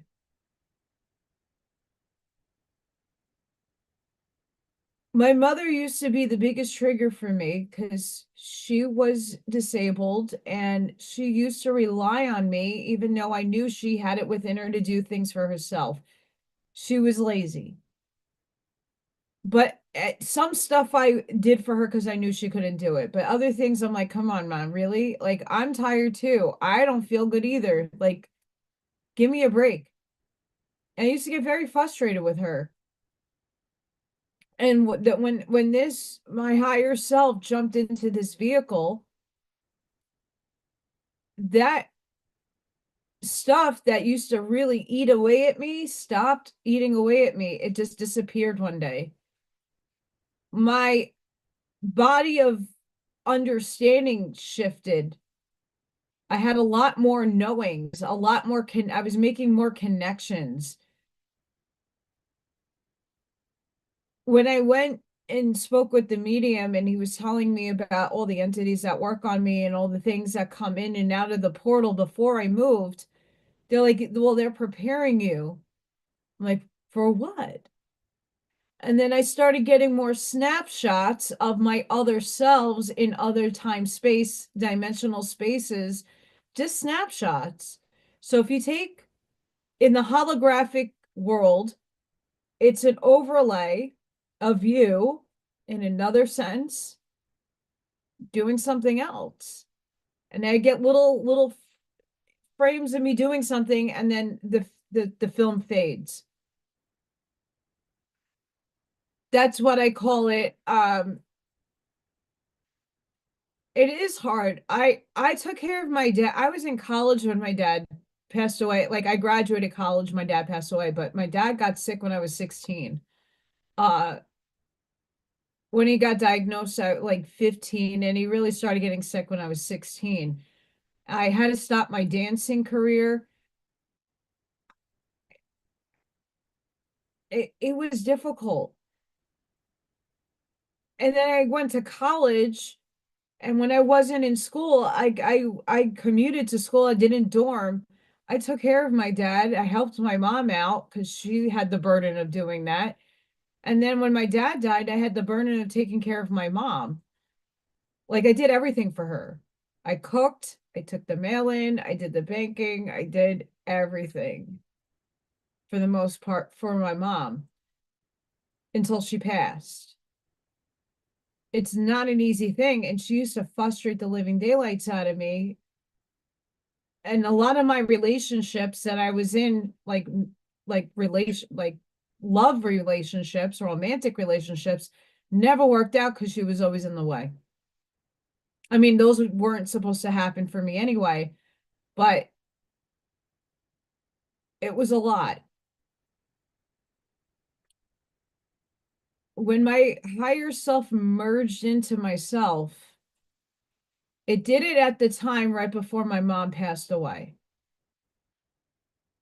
It did that to prepare my soul and myself, knowing that the old self would not be able to handle the massive amounts of changes I would have to make to my life.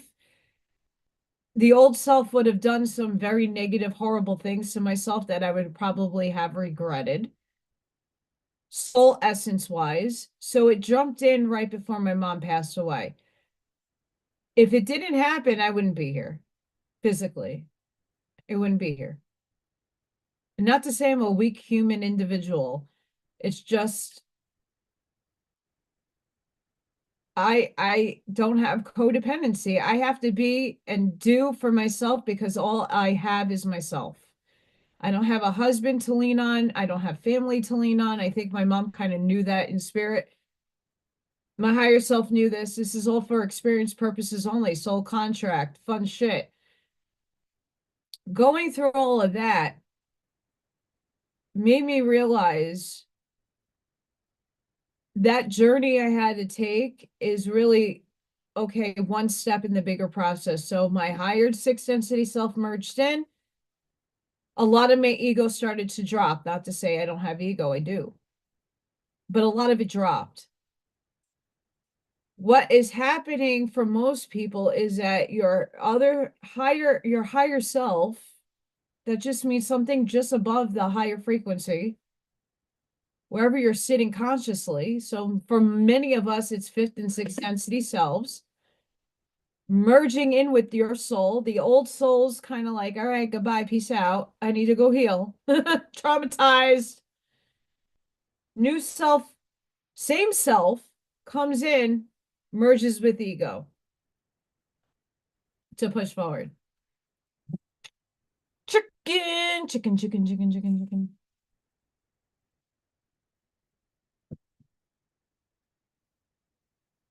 There we go. I'm in my third rock bottom.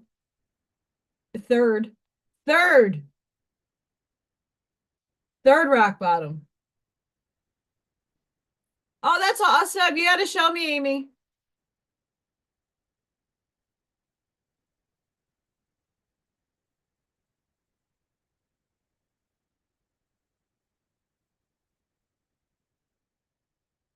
Oh, that's awesome, Sparky. Yeah, there's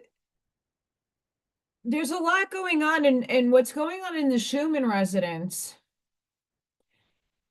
is the processing of our shell, our vehicles, purging what no longer serves us in our fields. Consciousness, according to Mr. Federico, is in a field outside of us that we tap into to get the consciousness, get the ideas. We're entangled to all things, but we're entangled to certain parts of information that only our soul needs. We're a unique frequency wave. If we want the tangible evidence, these things, we have to start incorporating the quantum physics components to the spirituality and the metaphysics.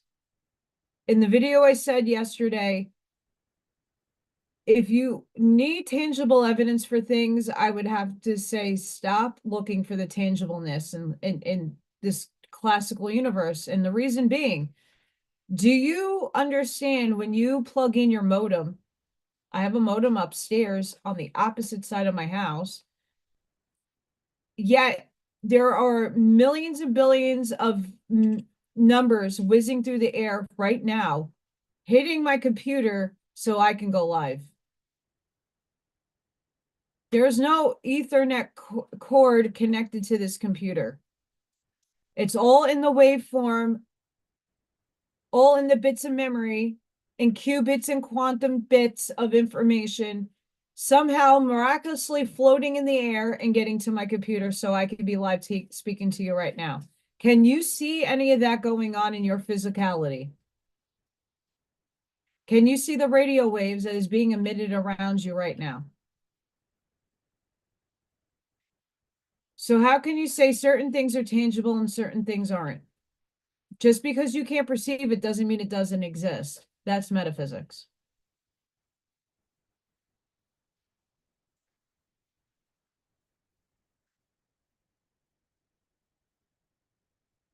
Yes. Yes. When my transformation from going into neutrality happened, this was like one of those light bulb moment epiphanies. Like the other day, I got this crazy download about panpsychism. Like, why? It like it's giving a name, it has a classical name for something that I've been talking about forever. Okay. But the non-neutrality allowed me to say, what is relevant in my life? What is renting space in my head? And why is it renting space in my head? And is it useful to me? If it's not useful to me, if it's not affecting my everyday life and my reality in the here and now, why is it renting space up in my head and why am I worrying about it? That's only lowering my frequency if I'm sitting there to worry about something. Like the only thing in my field right now that's lowering my vibration is the career and that's in my planetary alignments, my career, my financial hardships.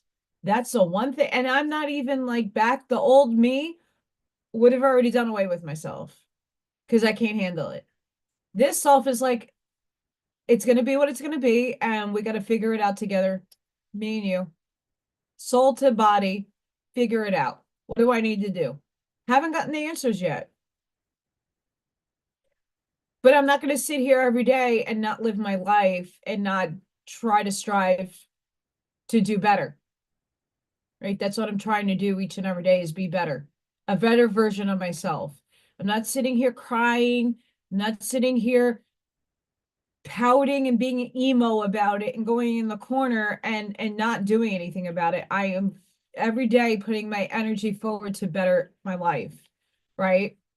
When you stop worrying about all this excess noise that goes on, I get people that suggest, oh, like, this person put that out in the field. Do you listen to this person? No, I don't listen to these people anymore, because a lot of them are spewing stuff that I don't need. We, in my opinion, perception, wrote this reality to have an experience. We are writing what's going to happen moving forward.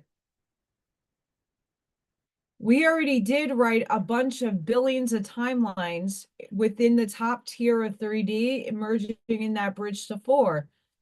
We wrote them. We are now consciously merging. We're going from the bottom of the 3 up. This happened. Up. Society's finally understanding. Up. Oh, we're shifting. Crap. Now we're merging. Up. And now we're on a different time delineation. And now we still have catalysts. We still have shit to learn, but it's going to happen in different ways. Because you already learned the ways over here. You don't need certain things to reoccur in your life because you already learned that lesson. Is humanity learning its lesson?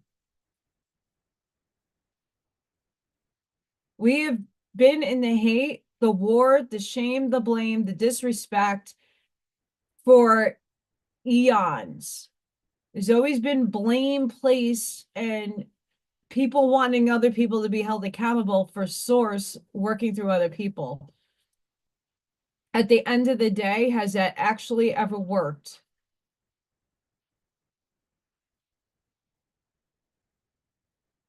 I rather expend my energy to help humanity collectively shift and merge to a beautiful place where we can all inhabit and be happy.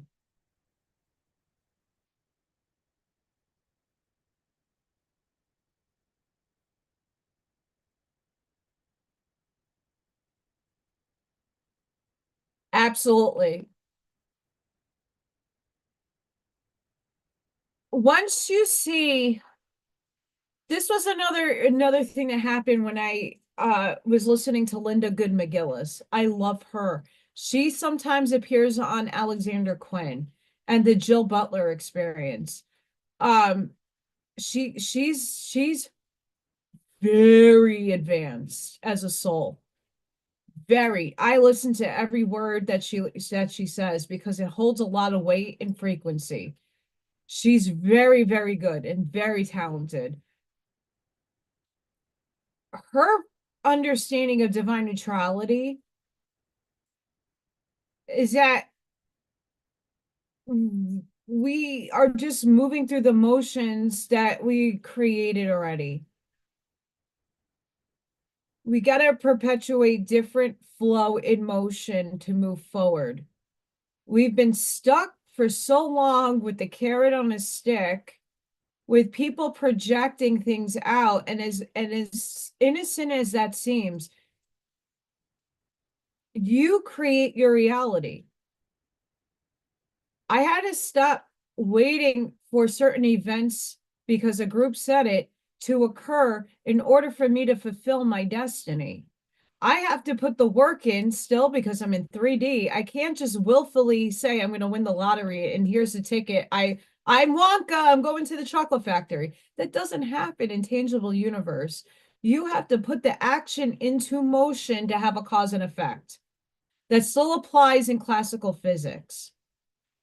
So what am I doing? What am I doing different? I'm going live twice a week on my channel. I'm trying to create artwork and be in my creative mind and inspire others to be in their creative mind to propel themselves forward. For all the hours that I spend listening to people and not doing anything, well, no, I have to do something. Like I'm happy when people say I listen to you or I'm listening to the book that you're reading, but I'm also cooking and I'm also doing this. We should not stop our lives from taking place because you still have Rudolf Steiner says this. You have a spiritual duty, but you also have a 3D duty. You have to live your life. And that's one of the biggest mistakes that I have made on my evolutionary journey is that I would sit for hours listening and listening, but I would not be productive. When I see that I don't have energetic exchange back, things fade away from me because I need to have an energy of balance. And it doesn't need to be 50-50. It could be 40-60. It could be 20-80. It doesn't matter. It's just there needs to be something to ping pong on back. Upstairs is like, well, you got to do some work in order for you to be successful. You can't just sit on the couch, eat your popcorn, and wait for the movie to end. That's not how reality is supposed to work.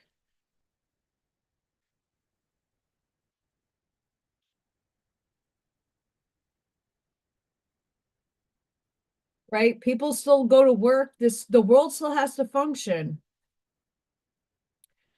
The beautiful aspect about what is occurring is that the catalyst we chose as a collective humanity is that this old system has to go. And we're the ones who write the new system. That will lead to the next couple of generations to come to fulfill the beautiful new land that they're going to create. But we're the way showers. We're the ones that are going to help model this A behavior, B thinking, C getting us to that state. So we might have a shed of that little bit of experience, but these kids are what we're leaving it to. And it's not like the old saying in the past. We're wiping the slate clean in a big aspect, but there is a lot of that cleaning the slate that still has to occur.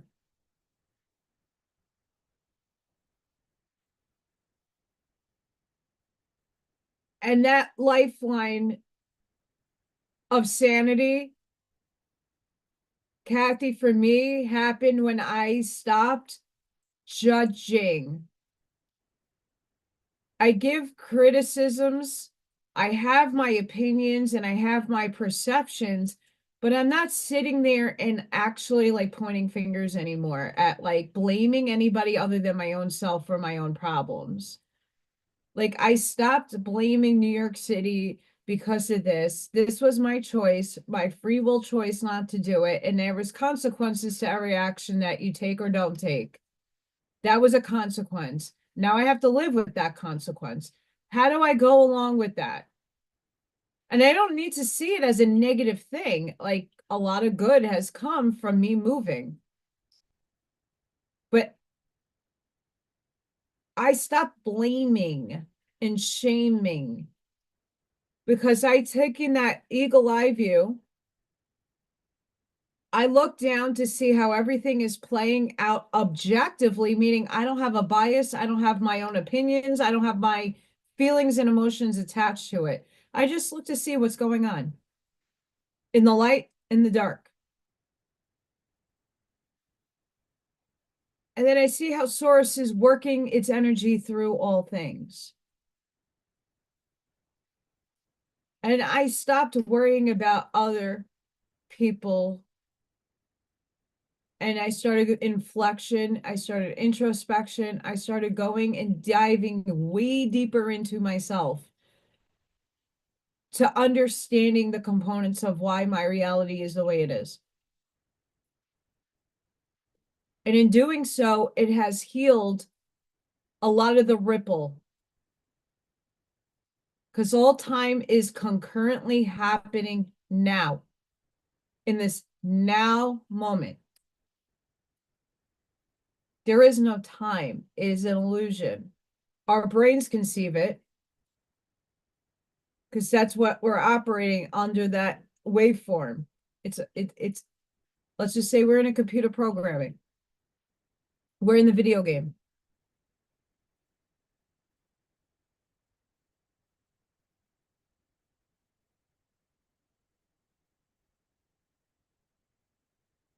That's why we're individualized. That's why each and every one of us chose a theme to play, which would be the archetype. Like, we all have and serve multiple purposes, not just one. We all have people that walk in and out of our lives for a season, a decade, a millennium.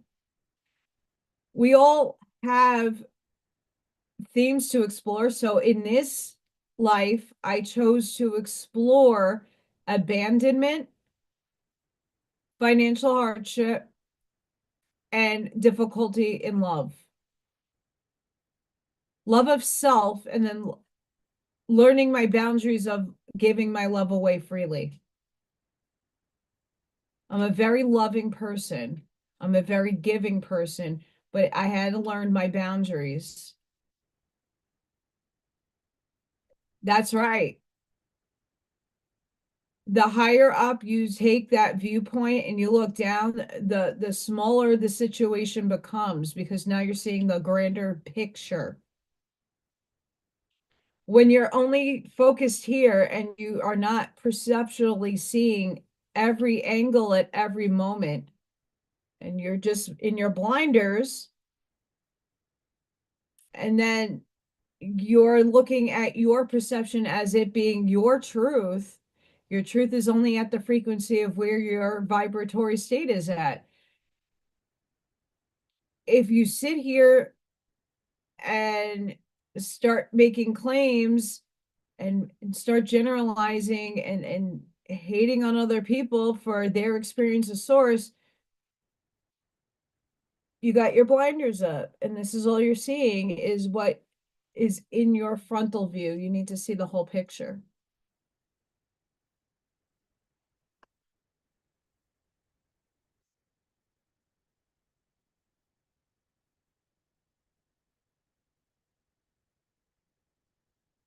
Thank you, Ashmaya. Ah! Sorry.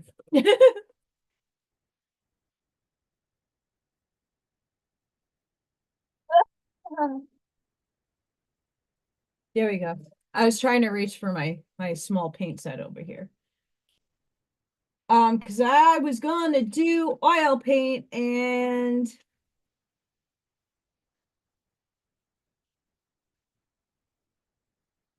it still might be a potentiality. But I don't have my paint thinner down here. So now to find the brush to make some clouds. And I'm gonna need that too.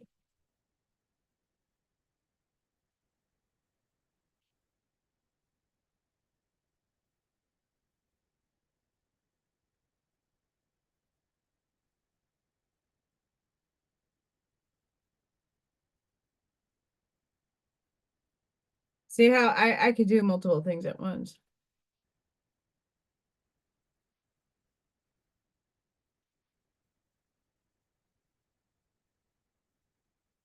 Okay, so Kathy, I want to give you an analogy about that. Okay, there's an analogy to that.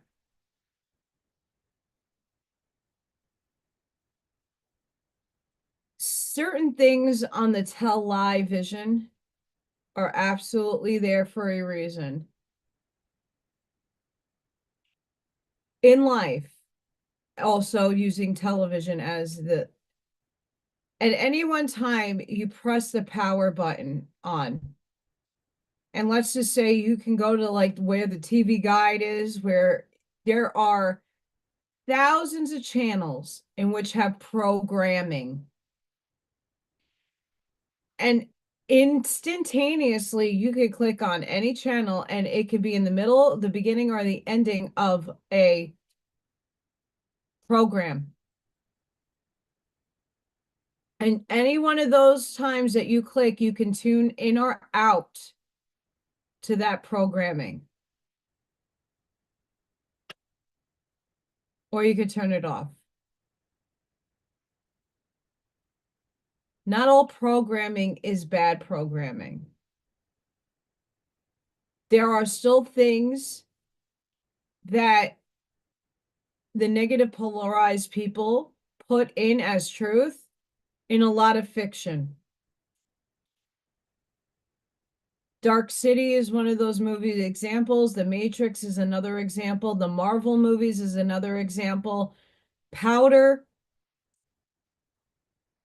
There's so many examples of good stuff. Even if it's made by the negative stuff, it's still good because it's giving you a message and the things that you prefer over what you don't prefer. And even as a kid, everybody's soul is the same age. When we equate a soul age, it's how many times you densified. So I could say I densified 28,628 times. That's a lot for a soul to come down and do the fucking game, right? Most people are in between 11,000 to 12,000 lives. I've had a lot. I've densified that all of our souls collectively are the same age. When we equate the age, it's how many times you were in a body or a physical form of some sort.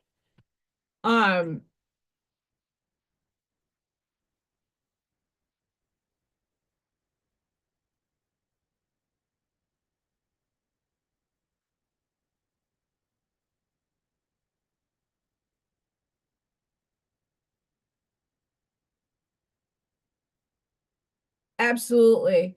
Hi, Ken.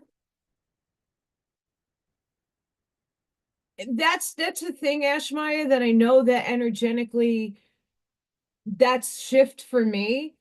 Like in my daily meditation in the morning, I wake up and I give my gratitude and thanks to the universe, but I also send out healing bubbles to people who could use it. I don't ask for any of that energy back. I don't expect it to come back. I'm giving it freely, willy-nilly. When it comes to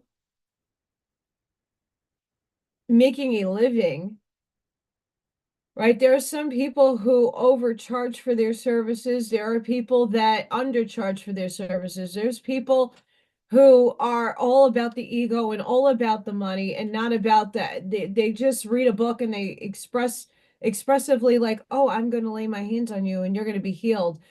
There are people that talk about all kinds of concepts and things that psychosomatically, if you tell somebody you have an implant from some crazy star nation and it's affecting you and you got all this crap in you that you can't see tangible evidence to showing you don't have any implants physically, how do you know they're really there unless you're tapping in for yourself? You have to take care of yourself first in order to take care of other people. That's why hermetism, that's why I have the Hermit's Journey series. Each and every one of those stories is based on going within and doing the work and showing your perseverance through difficulty in society. Thus spoke Zarathustra is that.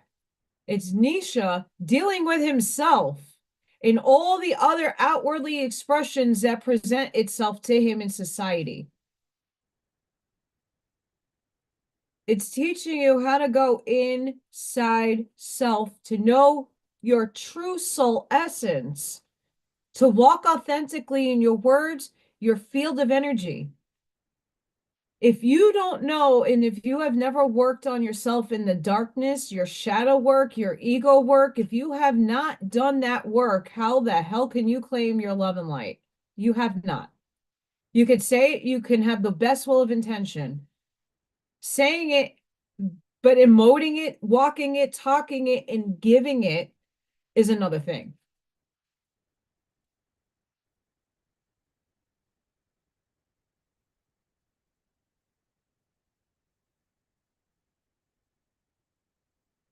I think of others, like my purpose of doing this channel was self-exploration and everybody coming on my journey with me. Because in my going through my own shit and going through my own self and ripping away and ripping off that band-aid and really being raw and honest with everybody will A, give permission slips to people to start going and self-discovering for themselves, understanding, my process might not be yours, which is fine, but I hope to give you permission to get raw and dirty for yourself. It's an ugly unfoldment, right? You have to break through the dirt, the darkness, and then start slowly budding open to be that beautiful flower that we're all are. It's the process of growth through the ground, through the darkness, with our roots spreading out. How we come up, and even that bud might be ugly, and there might be layers of filth all over that budding. But when it finally opens up, you get this beautiful flower, or you get a beautiful unfoldment of yourself. If you haven't gone through this shit, like Carol that was on earlier, if you don't have the dog shit, you won't find the diamond in it. You have to go through certain things in your life. It teaches you. You walk through the experience. It might be ugly as fuck, but you're better out on the other side, even if you don't see it in the moment. You might not see it for years, but eventually something clicks within you. You'll get that self-realization like, oh, that's why that happened. Ding, ding, ding, ding, ding. And it might take years to discover that. It took me 9 years of self-inflection and going in and doing work to finally figure out that I made a contract with one of my exes a really long time ago to break me into a million pieces to put me back whole. I didn't know it. If I didn't do the work and I didn't do the research and I didn't do me, I would have never discovered why that relationship had to exist, why I contracted him to be the assholic narcissistic jerk in my life. And now, after discovering that and going back and talking with him, he admitted it. He's like, yeah, I was an asshole to you. I'm really sorry. I should have never done what I did to you. You're too good of a person to have that been your experience with me. And now we talk, and once in a while he helps me out get some food for the cat and for me.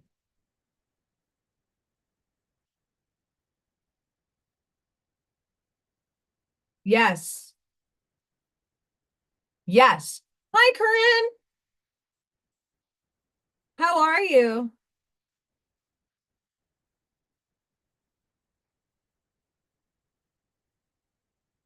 Corinne, email me. I don't know everybody's email. I only know a few of you. Email me. Um,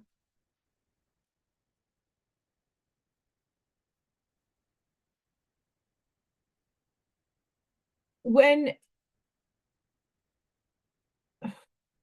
that's a lot of energy I just got right now. Woo, that was a lot. Sorry. That happens.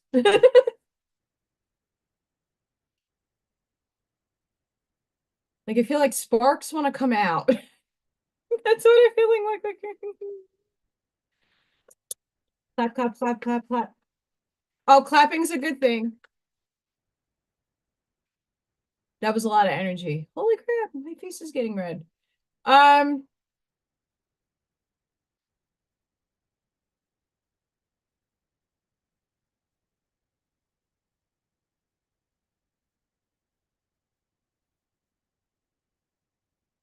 sorry, I have a whole lot of going on right now. Mind. Okay.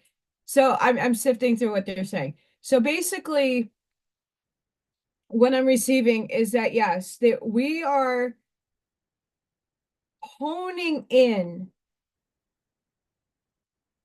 to the beginning stages of unity consciousness. All people have something to contribute to humanity.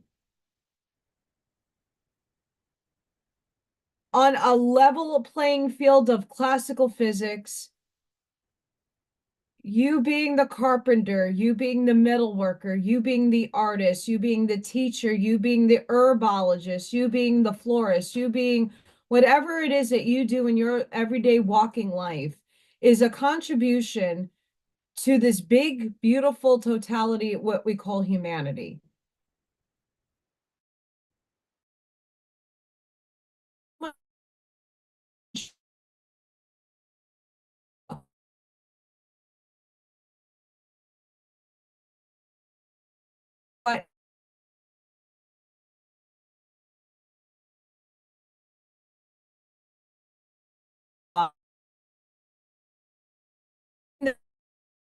serve your soul.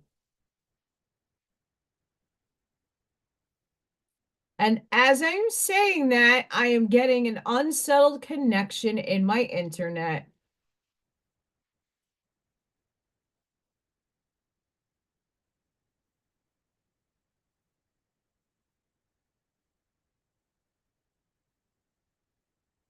Here it is.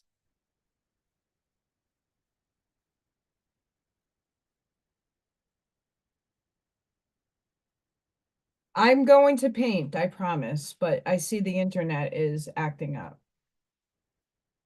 So sage it must be.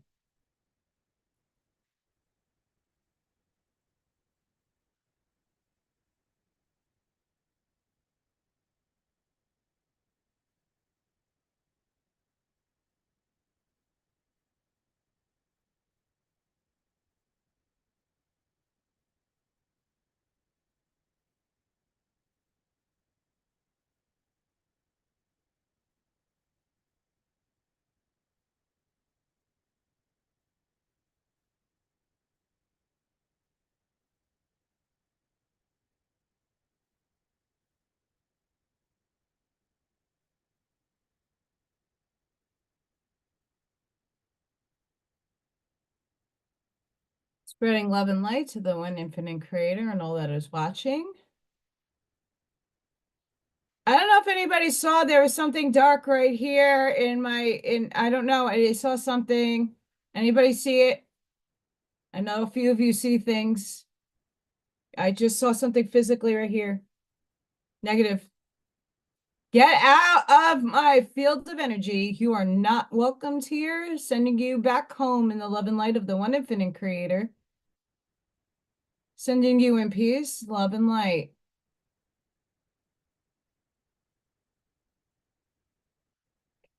That's also something that we are also, many of us are experiencing, is the fourth dimensional astral realm merging in with this timeline.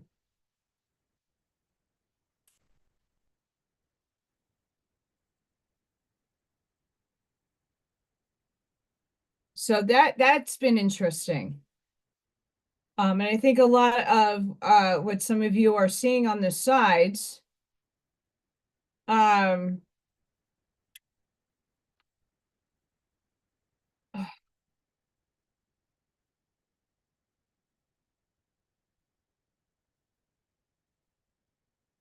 sorry. I'm checking the resonance as we speak, and I'm trying to refresh it. So right now,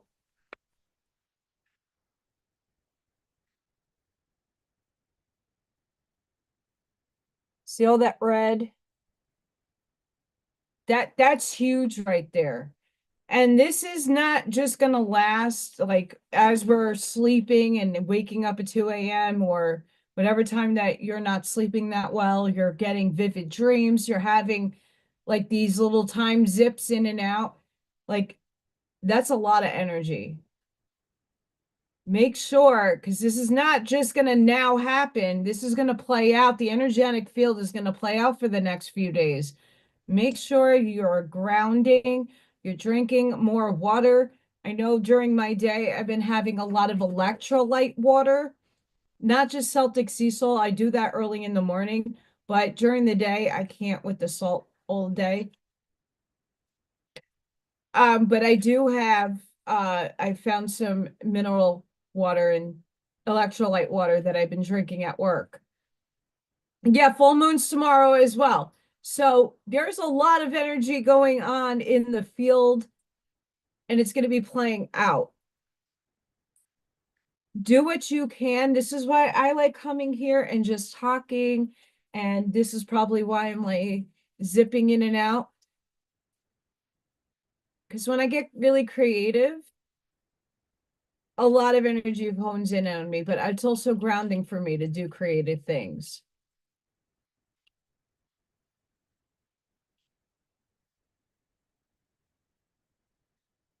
Um, yeah, I saw something and it wasn't an ash or anything. It was like dark little circle. I really quick. Um,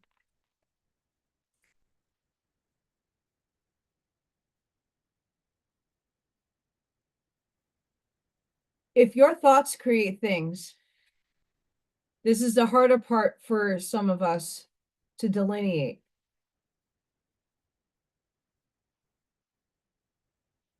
Our thoughts become things. The demons that we claim are outside of ourselves are really ourselves. The darkness that is projected on the outside, not all the time because they're individuated. Some of it's ancient, it's been here for millennia, right? I know, Scott, I've been trying to find a certain picture of a native uh spirit entity coming out in my old house. In my perception, with all how old this Gaia consciousness is, the earth itself, there is no such thing as hallowed ground. There is not one bag of bones, in when people say they've built over cemeteries, the whole fucking earth is a cemetery. In my estimation, I don't think there's one part of this earth that doesn't have something laying underneath it. It all transcends at some point. What's happening with a lot of us feeling and seeing and perceiving fourth density astral, which is more on the negative than you would think. There's a lot of negative beings hovering around. There's a collection of all of our thoughts that is negative. The part of the purge of physicality is getting rid of that energy that's sifting and trying to eat our light. That's why grounding is very important. That's why blessing is your food and everything around you is important. That's why waking up and being grateful and having a mantra, an affirmation. I have them everywhere in all my mirrors have beautiful sayings on them. You are beautiful. You're going to conquer today. All those beautiful affirmations I have all over my house. My refrigerator is covered, littered with oracle cards with beautiful sayings on them. Every time I go to the refrigerator, unconsciously, my subconscious is picking up those words. Every time I look in the mirror to do my hair, brush my teeth, I am seeing beautiful things reflected back into my essence. The negative energy wants the light, and it's going to try every which way to dim it. I don't pay mind to it anymore. I know it's there. I know it exists. I know there's a highway behind me of spirit. I send them on their way. If they want to go and transcend, I can vortex them up to source or wherever they need to go. Or if they're negative energy, you got to go. Get out of my field. I can't afford grounding, like legitimate grounding sheets. I do have a grounding mat that I actually physically sleep on. And I have one that my cat Morgan really liked. Freya's starting to get on it.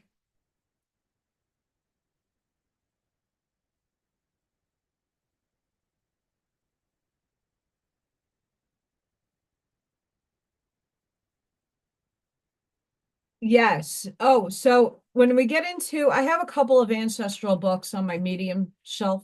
Um, I want to say one lower. I mean, it might be on this shelf. I don't remember. Um, Reconstructing reality. Your fifth, you transcended. You had a physical death in third dimension. That being went to Venus. She met her divine complement, which is herself in the masculine form. They merge in and out. Individuated in their feminine or masculine role, they go and explore their third dimensional lives. That fifth density self goes down to her third density self through the book in, let's say, the Civil War era. She was a guy at war, and that guy fled instead of went to fight honorably. And she goes into that loop of time at the moment where that decision was going to be made to fight or flight. And she comes at it with giving that and herself playing that masculine role some guidance. That's what our higher selves are doing up there, is giving us little signals and little things to change our thinking, to change the direction of where we're going. And poof, sometimes we get it and sometimes we don't. But that book is a very good example if you're interested in exploring that. As soon as she healed through being a guide, her other self playing this role out of the Civil War soldier, and that soldier took the love frequency instead of the fear frequency, the ripple in the time space heals all other selves. And the more she goes in and does another healing on another soul that she was a part of, another body, she was a gypsy who ran away from fear. She heals it. I don't want to give everything and all the details away of that book, but it's a really good example. Most of us are here to clear ancestral karma and ancestral cycles. I'm doing it for two families, my adoptive family and my biological family. I am the black sheep of both families. And I know at the end of my mother's life, I changed her perception for the best. She didn't understand me her entire life. She raised me since I was 2 months old, 3 months, almost 2.5 months old. My mom adopted me. She raised me practically. She never understood me. She raised me. And a few weeks before she died, we had this beautiful conversation. She started seeing the other side. I knew she was transcending and I didn't want to scare her. I knew that my mother was fear-based in every aspect of her life. And I made her comfortable with the concept that there's way more to things than you think. Stop fearing what you don't know. My mother apologized to me for thinking that I was a schizophrenic nutbag that didn't know what I was talking about half my life. She apologized for not understanding me. And she's here. Beautiful conversation. She never believed in ghosts. She never believed in anything I said to her until she had to experience it herself. In her dying state, she saw ghosts. She finally was seeing what I was seeing. and experiencing things that she could not explain. And when I explained it to her, she apologized. She goes, I didn't know, and I'm sorry. And even in spirit, she's like, I'm so proud of you. I'm sorry. I'm like, it's fine. Most of us are here to impart a teaching, lesson, learning, and more of it is lessons and teachings. We're here to teach. Many of us are very advanced souls. Because of the veil of forgetting, we forget who and what we are. And when you self-discover, okay, I could say you're an angel, but do you feel that you are an angel? Do you know that you're an angel? It's not to be taken lightly and as some la-di-da fancy fucking bullshit. It's not. It's a huge undertaking and responsibility to be incarnate with that kind of essence within you. It's not to be taken as a joke. It's not to be something to skim over and go, oh, she's making that claim. No, all of you at some point was an angel, is an angel, is a rishi, an ascended master. At least one of your lifetimes, one out of the multi-millions of lifetimes you've lived, was an ascended master.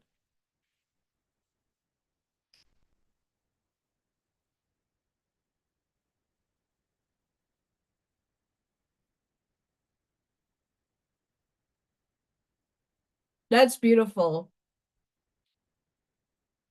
Miss Beachy.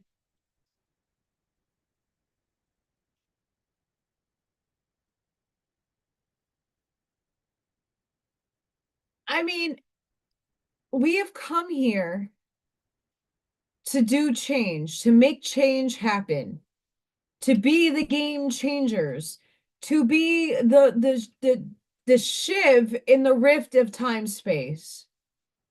We're the shiv. We're the resistance. We're the light coming in and shedding and blaring it into the darkness. That's what we are. This world has been negative. It was once positive. It was a positive polarized planet until it needed an experience of negativity. Now, for the first time in hi, I'm this cute little human, events, okay? We are all aliens in Atlantis and Lemuria and Mu. Tartaria even, to some extent. In human form, this is going to be the first time that we are overcoming the separation and limitation of darkness. And it's not an easy feat, and we're still in the middle of doing it.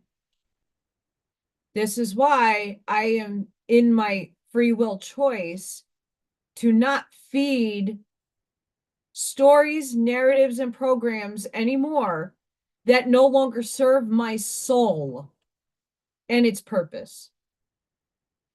Why I can't listen to hate, read hate anymore. It lowers my frequency. I have examples. I have a screenshot that really, really upset me. I had to go clear myself after I read something, and I don't know, I'm not going to. But it was so heinously ugly of this person's words that automatically off, goodbye, done. Because of how ugly the comment was. And I took a photo of it just so that people, one day I will maybe make an example of it, but I don't even want to spew that stuff on my channel. It's so bad. Hi, Bob. We are earth angels, but we are angels incarnate. We had to come in, majority of us had to come in with the higher ended frequencies in order to survive. When my high 6 density self merged in with this body, it was because this third dimensional soul could not handle what was to come. It went out. Instead of me physically dying and transcending and getting a new body and getting a carnation or being a wanderer, which is a walk-in. I talk about walk-ins once in a while. President Lincoln was a walk-in. His soul left in contract. There was a contract, and his other self walked in, or another soul walked in. There's a lot of walk-ins around because sometimes your soul gets really, really, really tired, or it just needed to hold space, a shell, a body that walks out, something new walks in, or your other self walks in and it takes over. You don't lose your memories. Your personality might be a little wonky, might change a little bit. Things you like changes, but it's not drastic. They come in with the awareness of what needs to be done in your vehicle to do it physically.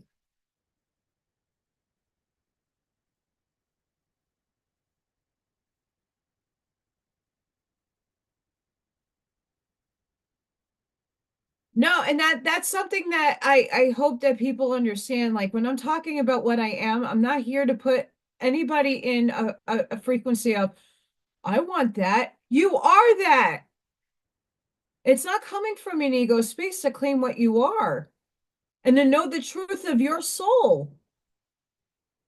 You're empowering, you're stepping into your power to say, I am that I am, but I know what I actually am.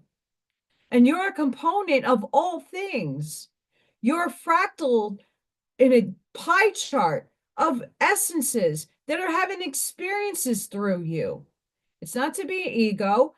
It's not to say, and like when I say that Archangel Gabriel is an aspect of me, it's just a fractal. It's just a little thing that runs through me, having an experience. It doesn't make me any less human. I still live in third density. I still have a job. I am not winning the lottery. I still have 3D bullshit experiences. My car breaks down. It's not like I'm snapping my fingers and my wings come out and I can fly off. Like, I can't escape. Neither can any of you, unless you walk in the forest and enter a portal and you don't come back. We're here for a reason. We're here to see the frequency of love and light. We're here to hold that frequency for others. We're here to shine and blast the light in the darkness. And that takes time. It doesn't happen like that. And if it did, we would all be abundant. I wouldn't complain.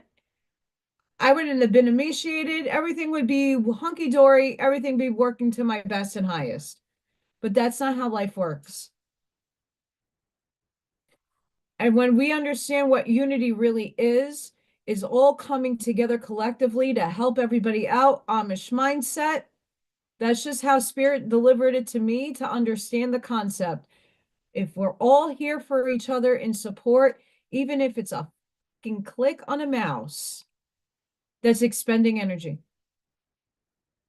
You actively hitting the like button is actually expending energy in a positive way. Every day, I expend my energy positively, not only in physicality, but sitting there and liking other people's videos, sitting there and giving people watch hours. I might not agree with what they're saying and I might mute them, but I'm still there supporting them in some way, shape, or form.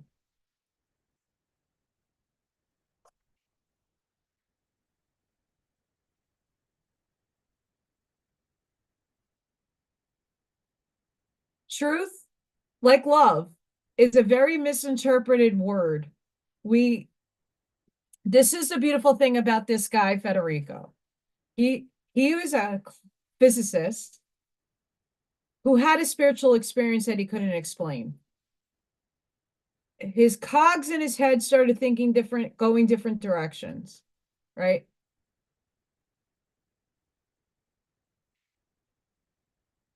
Love is individualized to each and every one of us. It's a frequency. It's a state of vibration. Each one of us emits it. Each one of us attracts it. But we interpret it, understand it, and express it and experience it, all of us differently. There is no real definition to love because everybody experiences it differently. We could talk unconditional love, romantic love, love for an animal, love for a flower. We experience it differently. Everybody feels it and impersonalizes it differently. Truth is the same type of word. Everybody has a perception and a feeling and an understanding of truth at the level of where they're at. More of us that rise in the frequency and are living on the higher bandwidth see a bigger picture than other people. And I'm not going to be there to say and be like in my ego say, you're wrong, you're wrong. You know, there is no right or wrong. Because in every time delineation in space-time, there is that potentiality of it happening. Or it is occurring in that now moment, but we're not in this reality, not in the one that you're perceiving.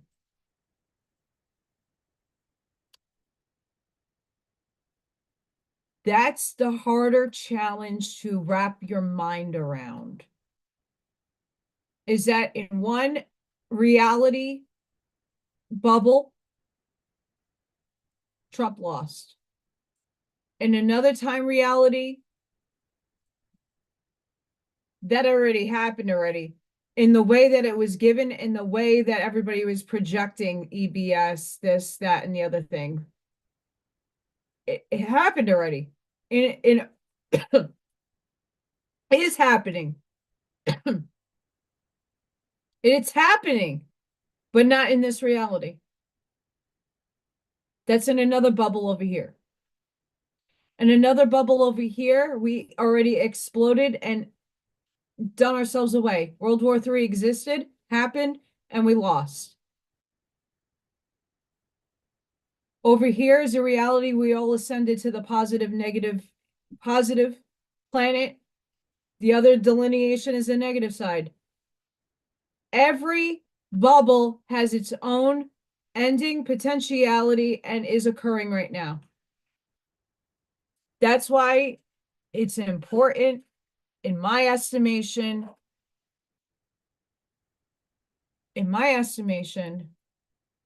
to start thinking what you want to see everybody, even the ugliest, murderous, heinous person get. Because you're doing it out of love and compassion. That's the hard part. That's where the wall of where we need to break needs to be breached. Right? Because my other self is the murderer. Who knows? I might have been Genghis Khan in that one lifetime. The worst of the worst. And in 98% of my soul's existence has been of the light. But I needed that one lifetime to experience the polar opposite for experience purposes only. It's perception. The murderer thinks it, the person that murders might, in their head, for whatever their reasoning is, did it for self-defense.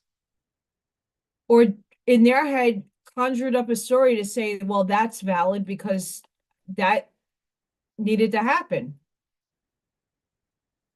We don't know each individual heinous person's reasoning for doing what they do. It's still source having experience through them. We can't claim oneness and unity if we can't understand the one concept.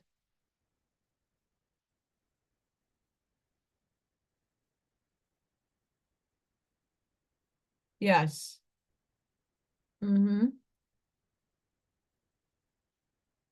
I'm the devil in someone's story. I broke someone's heart. I used to, I might have said something to somebody that put them in a 10-year depression. I don't even know if I did, but it could be a potentiality that in your life, you did something fucked up to somebody. The process of learning how to forgive self and release is one of the biggest freedom learnings you could do for yourself. If I take the analogy of my ex from a long time ago, I asked him to rip my heart out of my chest, metaphorically speaking, and break me down in a soul contract that I needed to put my pieces back together, better and wholer. I blamed him for a lot of things that I didn't realize I needed that experience to project and propel me on my spiritual journey. I wasn't seeing it at the time. I didn't understand it at the time. I was in so much pain. I was ripped into shreds. I blamed him. But at the end of the day, when I realized that I asked him in spirit to do that to me, that I needed this and he was the best person to do it for me, for me. Life happening for you, not to you. Then a lot of the angst, the anger, the resentment, the went away because I realized I signed up for that. And the only person I can blame is myself for signing up for such a shit show.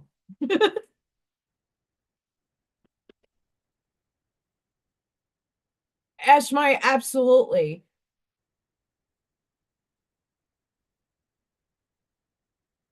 You could be a villain, you could be the murderer.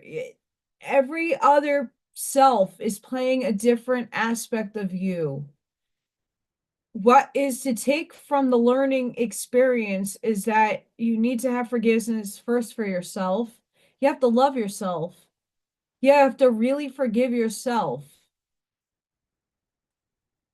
because everything is happening for you. Like my experience financially now is happening for me. Do I understand it now? Why? No. Maybe 10 years from now, I will see the lesson that I needed to learn, or it will come to me eventually. Oh, that was why. But I don't have that information in the now moment, and that's the frustration, right? In the now moment, there are so many people. Well, I wish I could have done this and they would have been still alive. I wish I could have XYZ. There's the guilt. You got to get rid of the guilt. It upsets me that Odin cat, I only had him 6 months. He was only 3 years old. Could I have done something different, better? Sure. But can I blame myself? I forgive myself for not seeing that he was sick earlier or just looking at him and going, well, he's still eating and peeing and he's fine. Maybe he's depressed. I don't know. And I changed some stuff up in my house. It didn't work. You don't know these things. I blamed myself at first, and then I said, okay, I have to release this because it's not serving me anything. So blame myself. It was an experience I needed. I still can't wrap my head around why I chose that experience. It sucked, but it happened. And you can apply this like I applied it to my mother. Could I have taken her to different doctors? Could I have taken her and did something else? Sure, most likely. Would it, at the end of the day, she would have still been dead because it was her contract. it makes it, sometimes I feel like I sound like a cold bitch because it doesn't sound like I have any feeling, that I'm like this stone cold person that just sees the world objectively and doesn't feel. Of course I feel. But certain things need to be felt and go through and released. Can't ignore the depression. You can't ignore the feelings you have in you, but you have to forgive it, love it, and say, it no longer serves me a purpose for being in my life. Bye. Adios.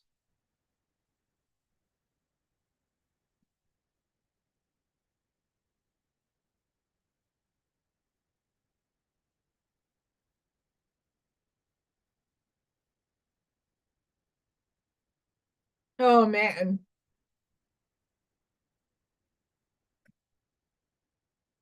And when people blame you for saying or doing something you don't recollect, or maybe you didn't do, we got to remember, look at the mandala effect. The mandala effect occurs when we take a quantum leap into another timeline. When we are all time travelers. I don't want to hear it anymore that only one specific person is a time traveler that can grab himself and bring himself back. That's possible, but we're time traveling in this now moment right now. We're vibrating. Our frequency jumps us in and out of timelines. But when humanity takes a giant leap forward into another time dilation, into a parallel Earth or a new Earth or wherever we are, we have a mandala effect where we were in one timeline. We remember Mandela dying. And then we quantum leaped into this next time delineation, and he didn't die that way. That's real time traveling. We all did it. It's not exclusive to people. We all did it. And those of us that don't remember that certain things, Berenstein Bears and Shazam and the harmonic convergence really was that one of those major shifts. But we do this constantly, in small increments. You might not remember saying or doing something to somebody, but if they remember you doing it, it's in another timeline.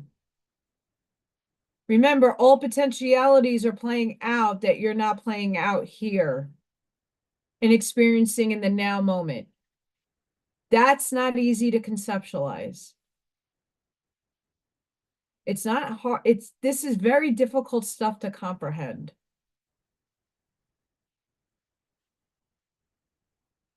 But the mandala effect is evidence. Then there's tangibleness to it. That many of us remember Smokey the Bear.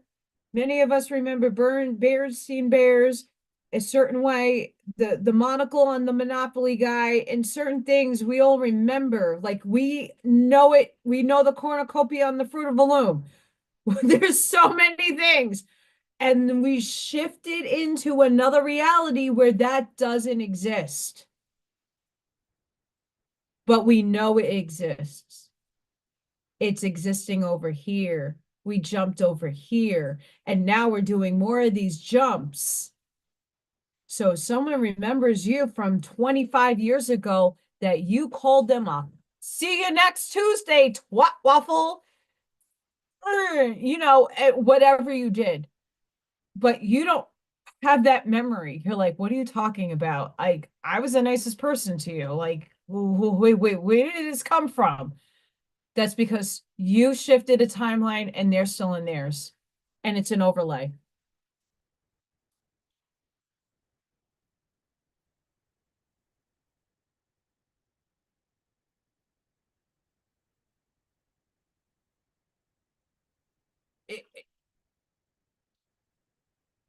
Yes. One of the hardest things to do is to forgive yourself. That's the work and the inflection that a lot of us still, and it is layered, right? You heal your relationship component to your archetype to you. Then you have to work on how your interrelations with others go. Then you have to heal all the passings. If you had people pass away around you, I have a plethora of people. Your job, your choices in life, your schooling, your choice in this, your choice in that, your fight over here, your best friend, your aunt, your uncle. There's so many things in our tangible universe that forgiving yourself for just one thing is the starting point. Because it gets easier with that one thing that really haunts you, that takes up rent spaces in your head. If it doesn't serve you, let it go. Send it love. What did you learn? Detach the emotions to it. And this comes from, and this is the harder part, people who are abused physically, sexually, abused. Why? Ask the first question you should ask yourself before you forgive, before you blame and shame the other person. Why did that happen for you? What was the learning lesson that you needed to learn? And don't think on the negative side. Think positive first. That's the difficulty.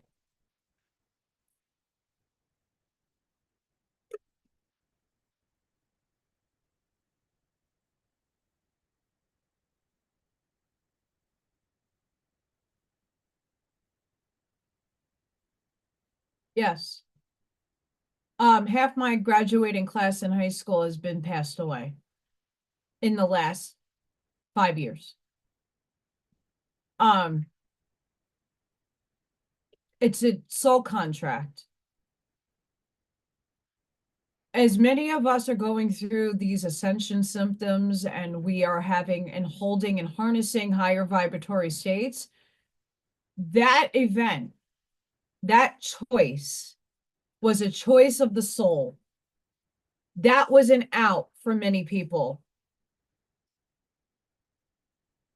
Even now, people who chose to do it and have the C and are sick and are not doing that well, it's not to wish them or you did it and that's your result.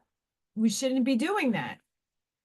We have to honor the fact that that was a choice they made to take it out, get out of here. Why? That doesn't make them a bad person. Their body can't handle the frequency coming in. They can't handle the shift. They're going to get a new body. Does that mean they're going to hell? Does that mean they are not transcending and ascending? No, that doesn't mean jack shit. It's up to them and source what they do with their soul. Not yours to judge. That's the harder thing. That was one of the first things that I had to move away from a lot of energy of people because everything was about this and how evil people are and how stupid they are. Why are you calling them stupid if that's a choice that they made? Do we call each other stupid for making dumb choices? We all make choices and sometimes they're not the best for us. It's a learning experience. Detach emotions. And it's harder to do with people in our family that we love. But we need to understand they came in, they had a soul contract. This was a permission slip to exit. They took it. They took it because they can't harness the energy that is needed to be here for the events that are incoming. It doesn't make them bad. It doesn't make them stupid. It doesn't make anything out of anything. They're getting new bodies. They're ascending. They might stay in their soul. They might be the Palladian. They might be the Arcturian. They might merge with another self somewhere else. That's up to them and their choice. We can't judge those things.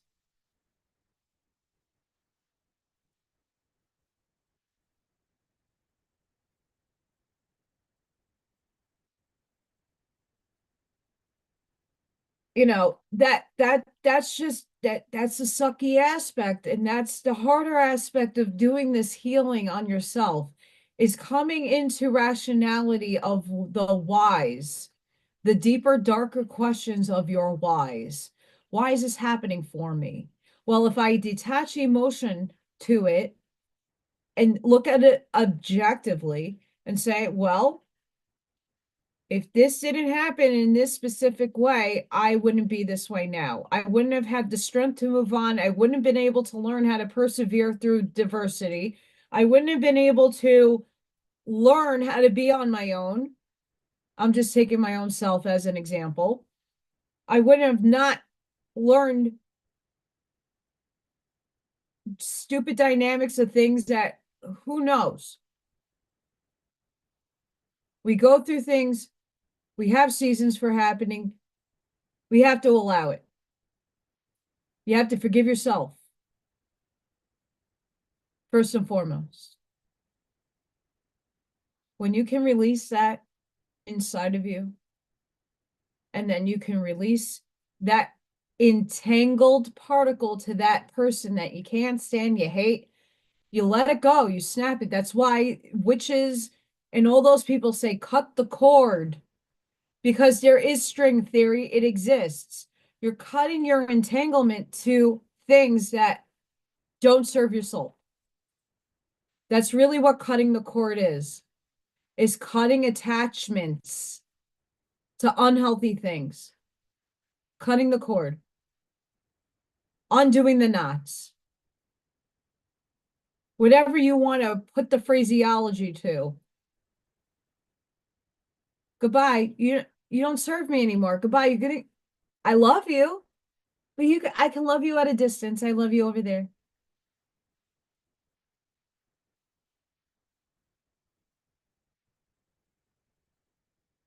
I love you over there. Over there. Why? Because I have a boundary up. That's why.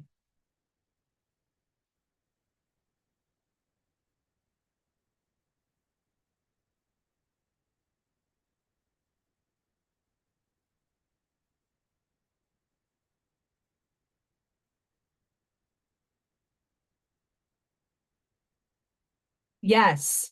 Sparky, yes. Yes. When the whole COVID thing happened, it deeply hurt me to my core that people I worked with for 8 to 9 years, because my belief system would think I'm allergic to this. I have a lot of allergies to things, and I am not chancing this. And these people, in real fear, thought that I was going to kill them. Real fear. Real. Like I felt it coming off of them that I was going to kill them. That's what they really thought, and that's what they put in their field of energy. I'm like, wait, whoa, whoa, whoa, whoa, whoa. What? This is not Ebola. The mind picked up in that ether the negative polarized thoughts that are whizzing by you right now. That's what these people were entangled to. I had to step back, just like you were saying, Beachy. I had to step back and go, wait a second. Okay, wait. They really felt that because I didn't do something, because they were getting dictated to, that I was going to kill them. And they really thought that. I got to forgive them for not knowing, for knowing I not, and letting it go. Because I see things in a higher vibration, and not to put myself above anybody. We're all one. But their awareness of what was going on wasn't where my awareness was. And I have to give them compassion for not knowing. It doesn't mean that I excuse their hatred, their spew, their vile at me. But at the core essence of their reactions towards me, it was becoming out of fear.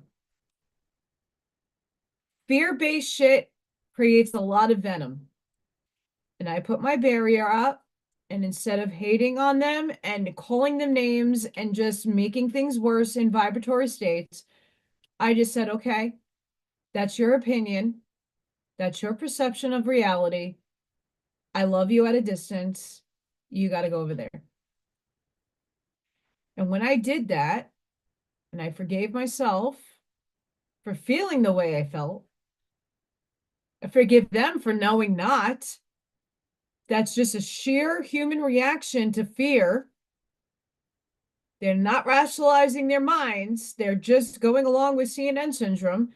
I have to say, well, there's a reason for that. And these people no longer serve a purpose in my life in the moment.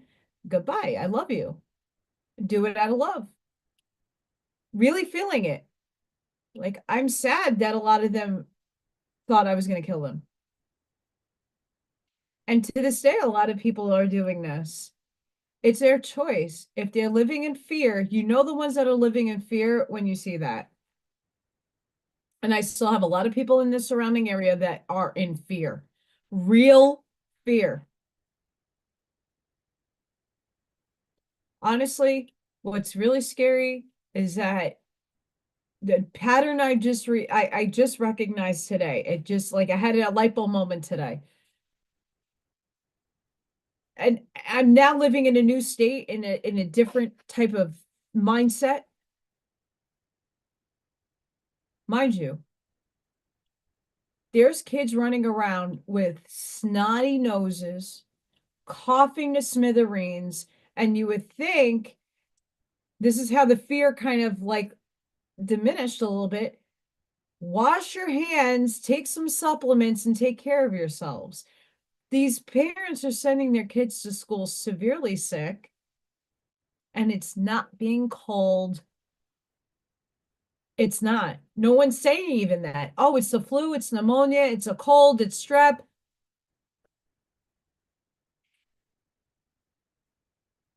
No one's saying the other word. I'm like, yes, yes. Woo! Have a good night, Amy. Amy, take care of yourself.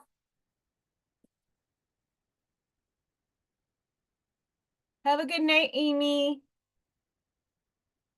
I'm gonna get off soon myself because I don't know what's going on tomorrow. It's gonna snow. That's what I know. I don't know if I'm walking to work tomorrow. It's probably gonna take me like a half an hour. I don't know. I never did it before. But it's not that far away from me, but it's through a neighborhood. And I have to do it through the neighborhood because there's no sidewalks.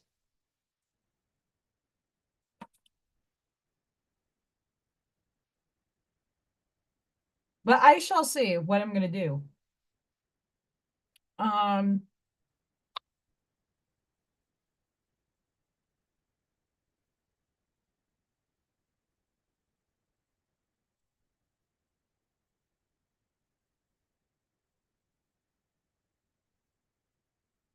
I'm still figuring out.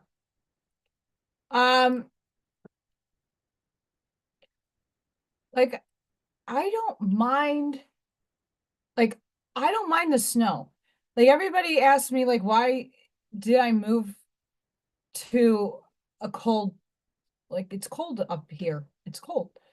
But I'm like, well, I didn't go to Wisconsin or Minnesota because those were also potentialities. I also, when I was like looking to move, I was looking in Montana and I need the four seasons and I don't mind snow. My issue is my vehicle. My vehicle does not drive in the snow at all very well. I fishtail, and the way the roads are constructed here, like everything is very sharp in turns. There's very narrow like turn lanes and a lot of like windy roads here. if you don't have an SUV or something with four-wheel drive, you're really screwed when it snows because they don't treat all the roads at the same time. It's not like New York City. And even then, I was side street unfortunate. But here, unlike New York, there isn't really nowhere to walk. There's no sidewalks. Um, so I got to figure out without driving my vehicle and being potentially in an accident that I can't afford to freaking be in, like, what do I do? That's the only reason why I don't like the situation I'm in. There we go. Because if I had a better car, I'd feel a lot at ease to go out. But I don't mind the cold. I like the cold. Don't mind. I like shoveling snow because it gets me physically active. And yes, it does hurt once in a while, but it's grounding for me. I wish I had the money to pay for an Uber to go 3 minutes away by car. It's literally two stop signs and one traffic light away. Two traffic lights, depending how I go. If I go through a subdivision, it's not that bad. If I go down my block, up, and then around, my school's right there. So it's just a matter of figuring it out.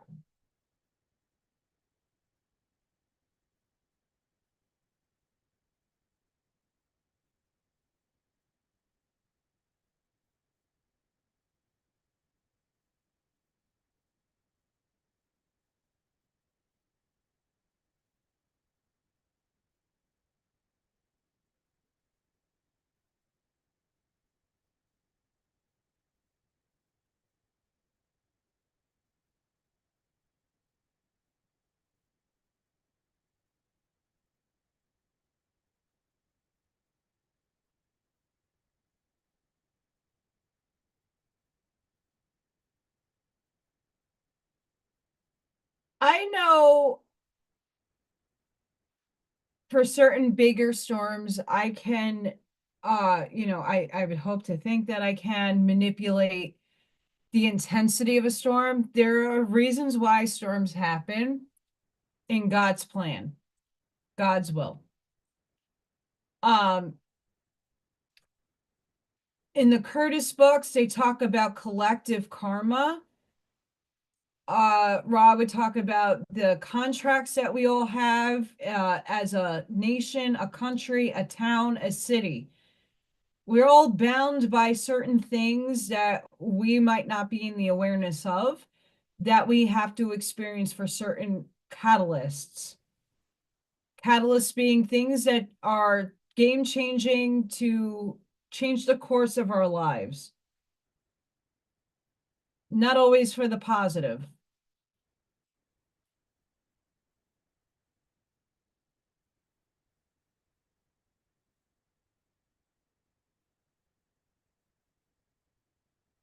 That's the reality I don't like.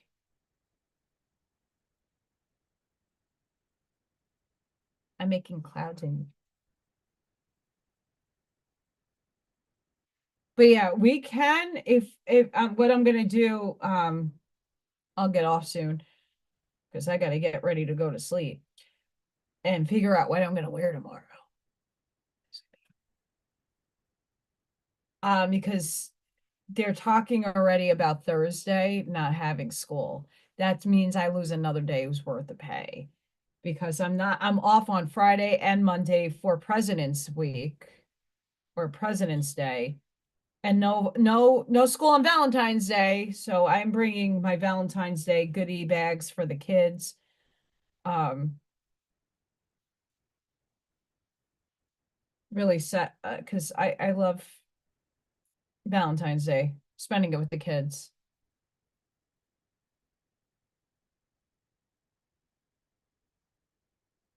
Hee hee.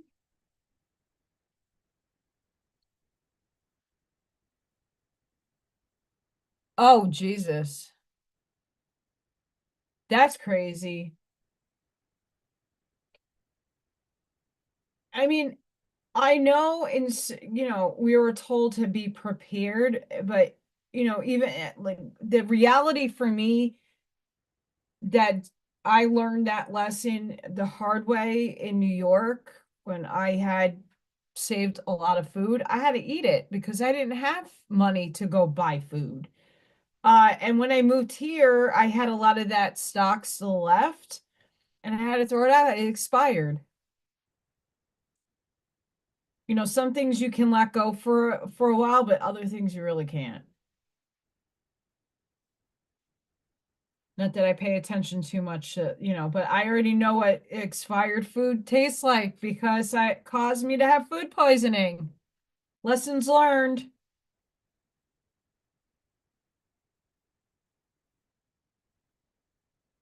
Lessons learned.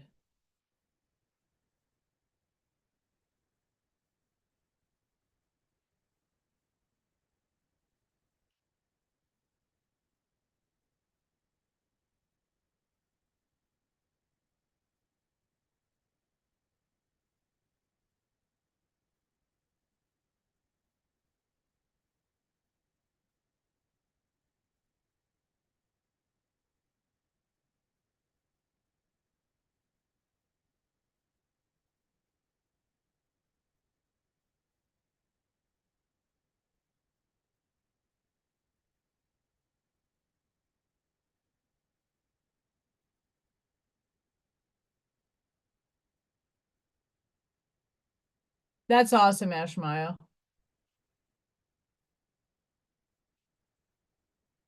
Clouds.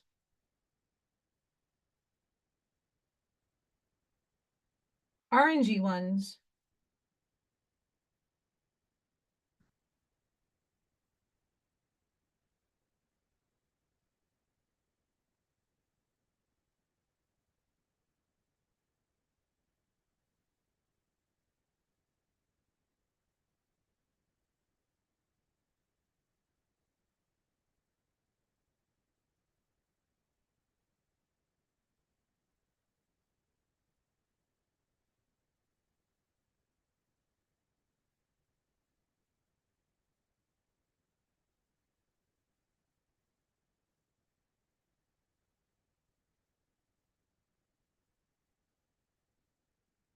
So I get really quiet when I paint. I don't know why. I wasn't really intending on painting today.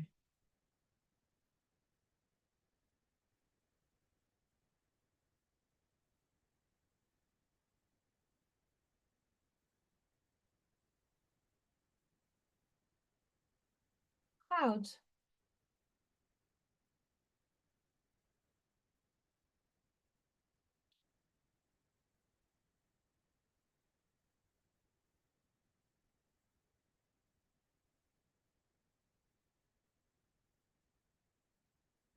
Now if I put the grateful over there, yeah, that will look good. So I'm gonna put grateful. I'm gonna Mod Podge it over there, but I have to wait for that to dry. Yay. Which one? That one?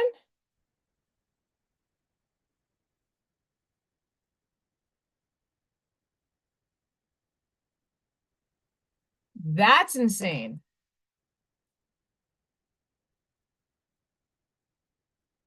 Have a good night, Kathy. Thank you for joining. I don't know how it got. I fluctuate in how many people view my channel, my shows. It's really not about how many, it's about who's here and the quality of the conversations happening. And I'm here to answer questions or to help you heal, come to the realization. Um, I say this a lot. Sometimes, when I look and reflect, do my reflections, I get like overwhelmingly sad. And then I get an overwhelming acknowledgement from Yeshua that he was not understood. That what he was saying and what he was preaching, no matter what perception you take and subscribe to him, or any of the Christs for that matter, that those people were largely ignored. Their ideas were radical. It was way out of the thinking zones of like normalcy. People could not conceive or understand what they were saying because the programming wasn't, it was different at those times, but there were still things there in the ether in the field that was blocking people from acknowledging the bigger picture. And Yeshua was bringing that bigger picture. A lot of us who are saying the same things in different vibratory states, Daniel Scranton, Brian Scott, Dolores Cannon, and so many others, it feels sometimes like our way of thinking is wrong, or our pathway, which is not, there's no wrong, but sometimes it feels like you're echoing into the void. And that's a very interestingly in-depth feeling to have. But I know a lot of us feel like I'm grabbing at straws, trying to not only unravel what's going on in my head to make it make sense, but also in part, maybe potentially higher ended truth that so many people are like, what the fuck are you talking about? What are you talking about? I create my own reality. What are you talking about? I manipulate the ether. What are you talking about? I'm a channel. What are you talking about? I'm an angel. What are you? No. I know it's difficult. Yeshua was saying very similar things, different ways, but similar. We're all one. That's very hard to conceive. We're individualized. We're in limitation and separation. Where we're going in this ascension, this is a stair step. This is not a one and done. I'm changed. No, not in my estimation. Maybe for some, not for all.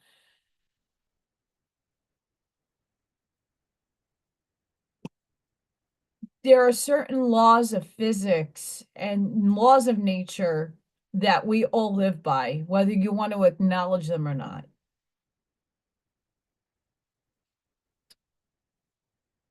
If Federico can break physics and claim certain things about consciousness, and I'm not in agreement with everything that he says because I want him to apply it to dimensions and densities, and not in classical ways of thinking. Like they're thinking geometrically shaped dimensions. I'm like, no, open up the subatomic particles to the other layers of time space that is occurring. Some physicists don't believe in the multiverse. Some do. Some don't claim string theory, others do. Some don't understand that you are entangled. Your photon, that's you, is with source. You're entangled to that information, but you're also entangled to the ether.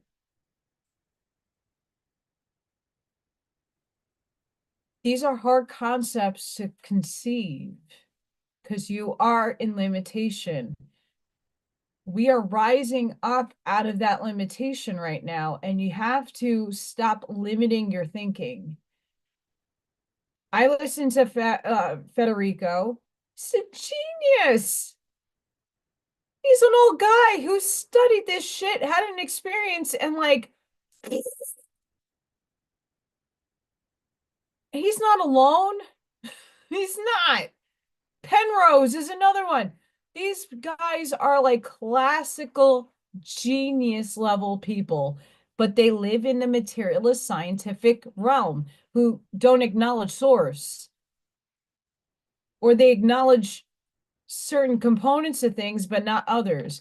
Where a physically spiritual person is like, oh, there is no end to infinitude. Now try to put that in a mathematical equation and prove it. I know it innately. I don't need a mathematician to solve that problem. But some people need that tangible evidence. And I just bring it back to you put your modem in a socket, it electrifies, and a waveform hits the air, and somehow my computer is recording me live, and you're all receiving it through your devices, also through Wi-Fi probably, or an Ethernet cord. How? You can't see the waves. Do you see them? Do you see the numbers flying through the air, the sequences of thought and consciousness and photons and subatomic particles? Do you see all of that acting right now? Do you see my cells vibrating? Because they are. Even chickens vibrating.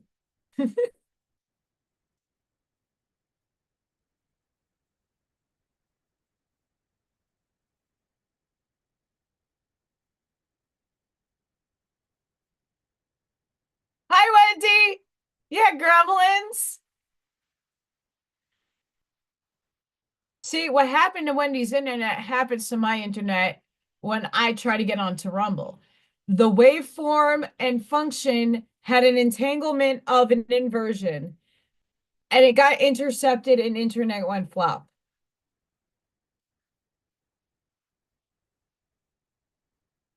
It's all in the sequencing of numbers. And right now we're bound in ontological mathematics. We're jumping into different math. We're expanding. We're in quantum states. They're now just learning about quantum states. I talk a lot about this on the quantum AI and metaphysical ponderings.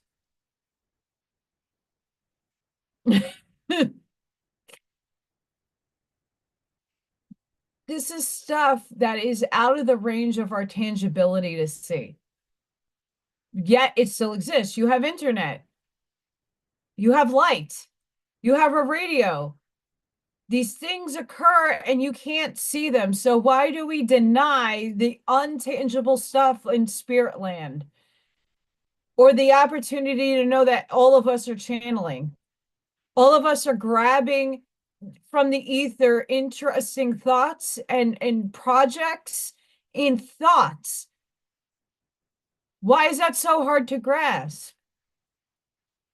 You want tangible evidence, then explain how your Wi-Fi in the atoms and the molecules come together to create a patterning of math to hit your computer via the air.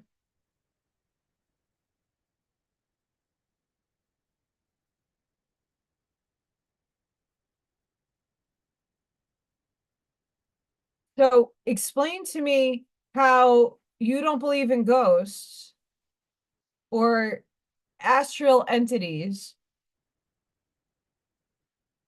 or people that can channel or do all these beautiful, amazing abilities and have them. How do you explain how your Wi-Fi works? You can't see the molecules and the waves. Yeah, it still it's in existence. And then I could challenge everybody more further. Is color real?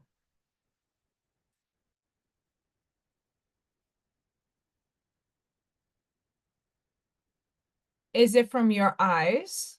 Is it from your brain? Is it from the reality that you create that you get color? The world may be in black and white, and we add the color to it. Just another thought for another day.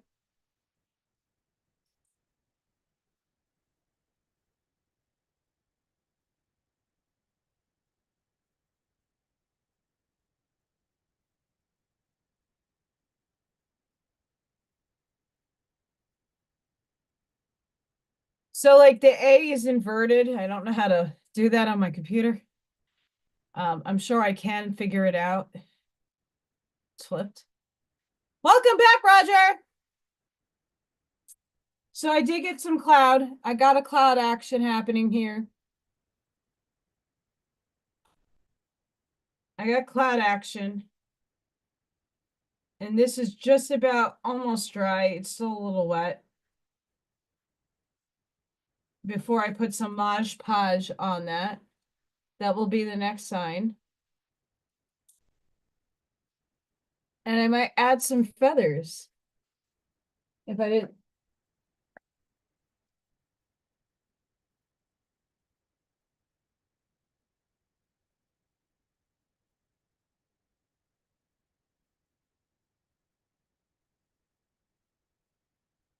That might be too big.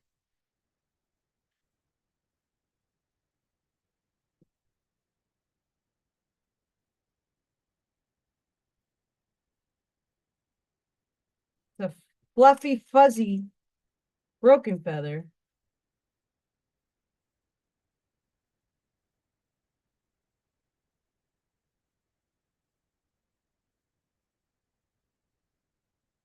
Might add feathers.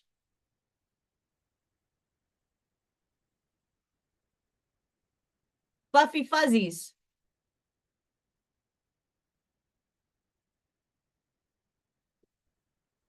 I got to figure out what to put on this. Ah! Chicken! But this still has to dry.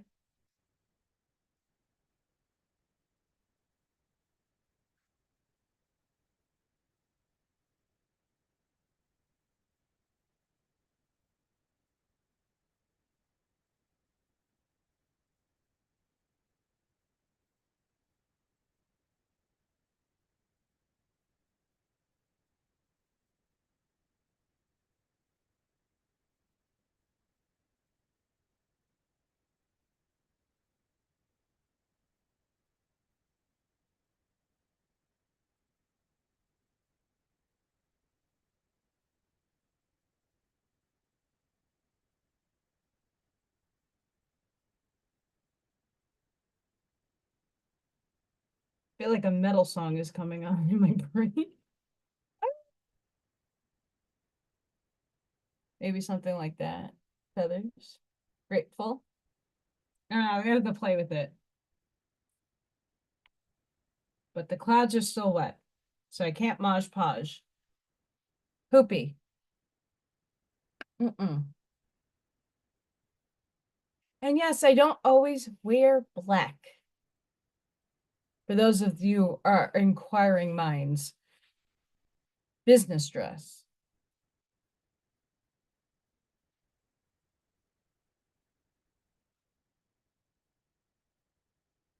That's amazing. That's amazing. One of my spiritual, but very on the opposite side of the spectrum friend that doesn't see a lot of the things that I say, admitted it to me that they saw the sky pixelate, and after the pixelation saw the sky as rainbowy sparklies. And they thought I would think of them as nuts, and I'm like, no, you're watching the dissolving of the matrix. The pixelated form showed its true form behind it. You know, color is also perceived differently by everybody. One of the first things I learned in metaphysics class in college is the red coat in New York City, cloudy day, the same shade of red in hue as if that coat traveled to Paris, overlooking the Eiffel Tower on a hot sunny day. Is it the same color red? It isn't. if you look at things in different, I'll give you the example.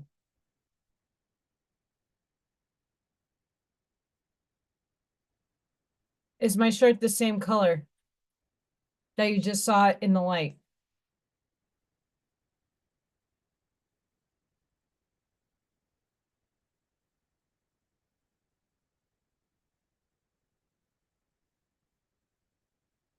It isn't. It's your perception. The hues of the color that you're seeing in my shirt changed as I shut the light. It isn't the same color. Although, yes, tangibly, you go to the store, you get a pattern, it's a color. But in metaphysics, when you change your perception of light, the objects around you change.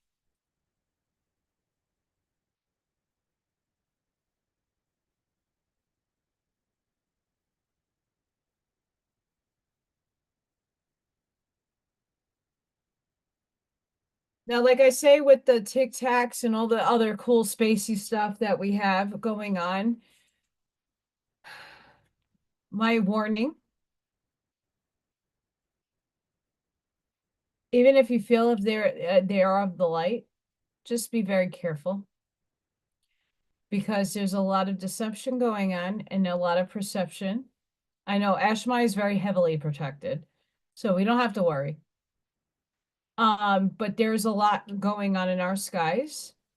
It's beautiful. I'm excited. Just don't invite them in. As much as these beautiful beings are seeding beautiful concepts into the ether for us to open up and expand, and they are helping, but they're also hindering. The negative polarity doesn't want us to expand. They want us for their side. This is what we call the battle, the spiritual battle. This is really what the crux of the battle really is. Okay. The they that everybody claims are they is not really they. It's energy. It's what's being projected into the field of consciousness. And I'm not denying the wrongs in the world, and I'm not ignorant to them. What I am not doing is not any longer feeding that side that energy. So that loosh is no longer going to them.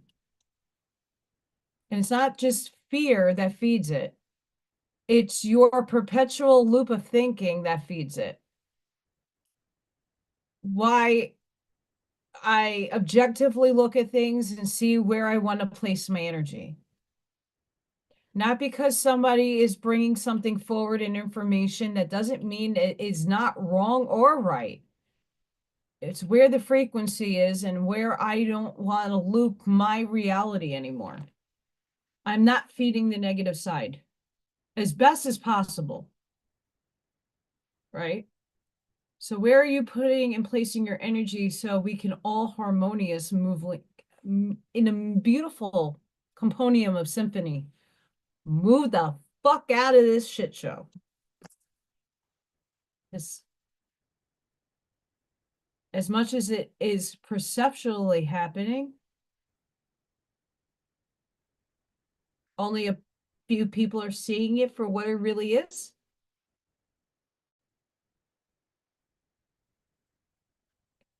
Do the work inside.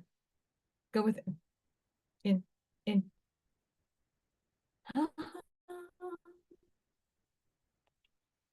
Sing your symphony. The small stuff is the small stuff. It sucks. Third dimension sucks. We're all moving forward in the changes, and we need change in order to get different results. We've been perpetually looping for the last few years in thought streams that are not serving us on the higher end. Truth is a level of frequency that you have in you. Your perception of truth is within you.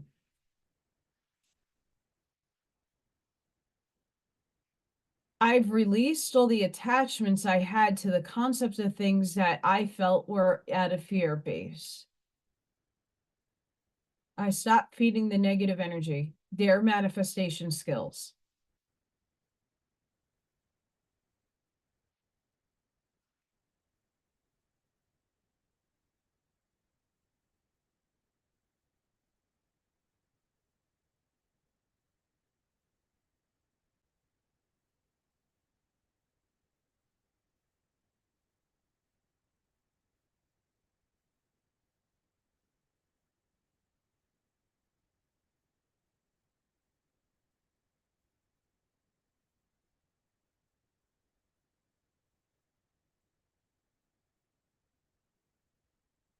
A while back, my internet started going loopy again.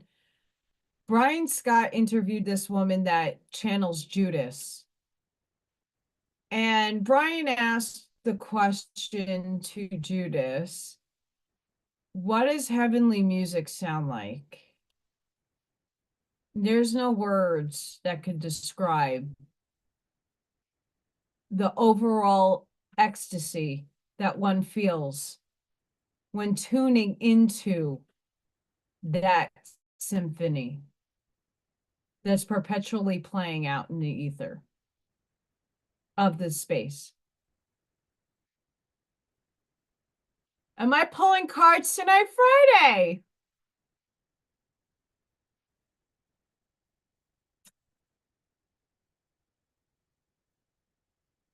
Bob, you want a card? What do we want to pull?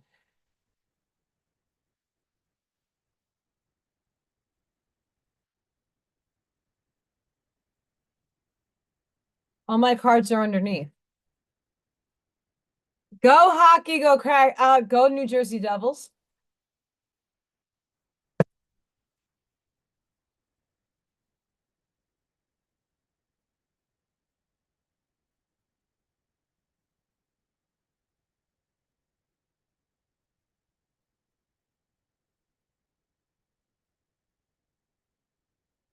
Oh, here they are. Okay. So close out tonight. Just for Bob, because Bob, I read cards Friday. I read cards on a channel member only. I did a whole card reading. I will read cards Friday. Um,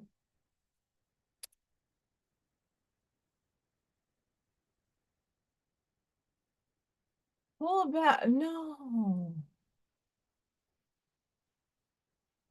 Spirit doesn't answer through those.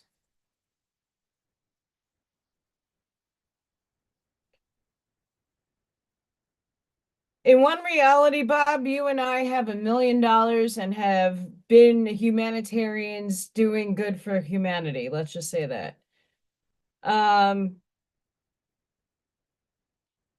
If it wasn't for my abundance when I moved, a lot of things would have transpired. It might have looked differently and manifested differently, but a lot of us are together because I did a very monumentous act financially. And that's not putting myself on a podium or giving myself a wink, wink, nod, nod, pat on the shoulder. No, it was my mission to do. And I had a pleasure doing it. I'll never take that back.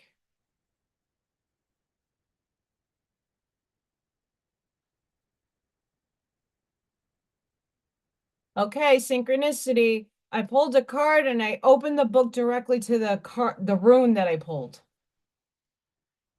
This is Iwaz. Yew tree. This rune card is associated with endings. But with any ending, there's also and always a new beginning. Something in your life is fading away, but is being replaced by something stronger and more relevant. This card is linked to the symbol of a yew tree, known for its strength and endurance. incredible longevity and ability to regenerate from within its own trunk. If you draw this card, you need to allow aspects of your life and yourself, your assumptions, to fade away naturally. You see, I pull cards based on what I talk about. Crazy shit. Be patient. A lot of us, I'm an Aries, I can't be patient. Just let them go and allow new life to take root. While ending and death is a dominant theme here, this card is also about endurance and dependability and the excitement and possibilities of a rebirth. You are transforming from the inside out and should not fight this process or try to breathe life into what is dying within you. You are entering a phase of renewal, strength, vitality, and personal power. That's where it needs to be. Get the ego out of the way. Yes.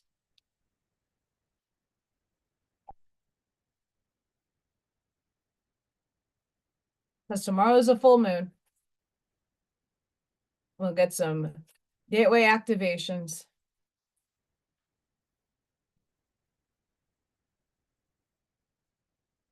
So a lot of things are still ending. We have to be patient for the rebirth. And the rebirth is in divine timing and divine orchestration according to you. Not, and yes, humanity as well, but that's timeline jumping. We can only jump so far in the timeline that, because a lot of us are here for humanity's sake, not our own. We can only go as high as we can go to the highest potentiality of our timelines. We'll stay there. As humanity shifts, we are able to go higher. But if I were to jump into my light being human combustion, unsolved mysteries. There's an episode about human combustion that is forever etched in my brain.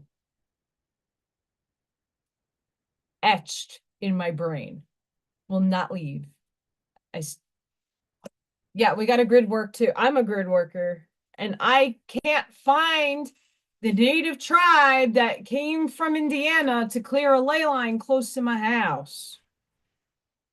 And you don't need to live on one or an axonal line to be affected by one, because what is a tree? It has roots. What do the roots do? Spread information to tree to tree to tree to tree, grass to root, grass, this, all things are interconnected. So even if you're not that close to a ley line, you still can have an effect positively for it. Okay, we'll go with this one first. The other one is awesome.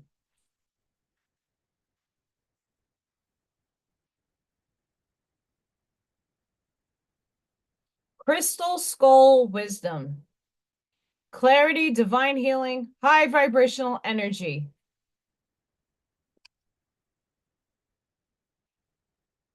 All aspects of your life are becoming clearer at this time. Expect to become aware of what you need to step away from to have a more focused path. I don't make this up. Here's tangible evidence that I'm connected for those who are doubting. You may have felt indecisive, but now you are downloading direct guidance from the heart of Source so that you can live and express yourself in a more authentic way. Know that the downloads often appear as your own inner guidance, encouraging you to move forward. The key is to recognize the calmness they bring. This is a time of clarity and connection. Crystal Skull downloads are here to bring clarification to what you have been receiving within. In order for the next phase of your journey to unfold, you must follow the information you have received. You know what you need to do to heal and grow.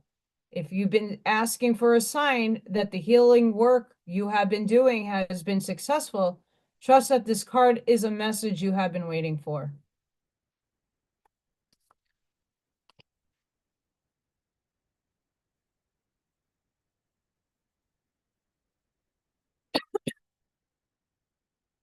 Oh, geez, Louise.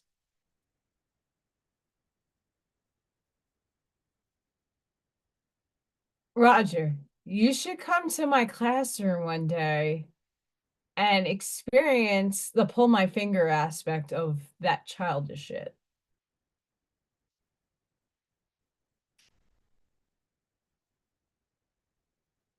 And the smell that lingers. Some of these kids' diets, woo! You could clear a room out with some of them.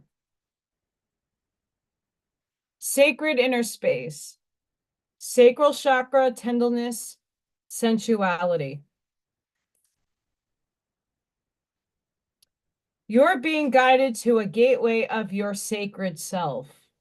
This is an opportunity to recognize that the more tender and vulnerable aspects of your being holds keys to greater power. Honor the sacred within. Reclaim any parts of yourself that you have disconnected from or abandoned. If you want to experience more love and belonging, look within. Realize that false narratives have been floating around your energetic field, stories that have discouraged you from expressing yourself. You may even have been lied to or told you aren't beautiful.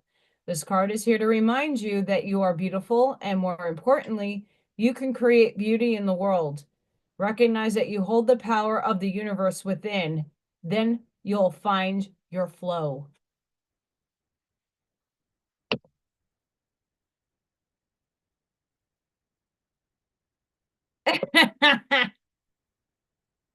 You guys are funny. We need to laugh. It's importante.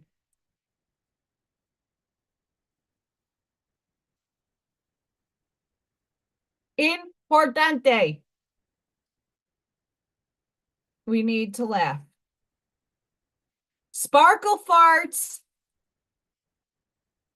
Hot waffles. Pew pews. Glitter farts.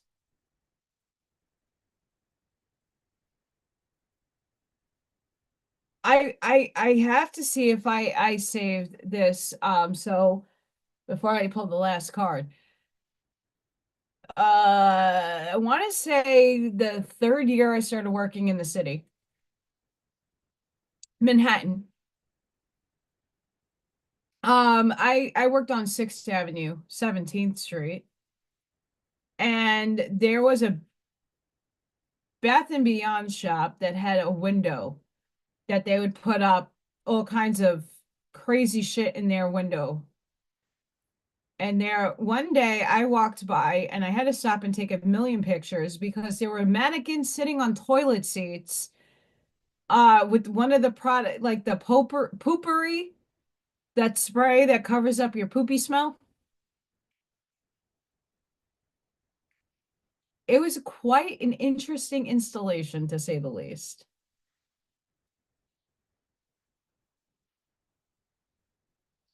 I mean, there is an artist that sold poop in a can. His name escapes me at the moment, and it's gonna bother me. I mean, Duchamp sold a urinal and claimed that art.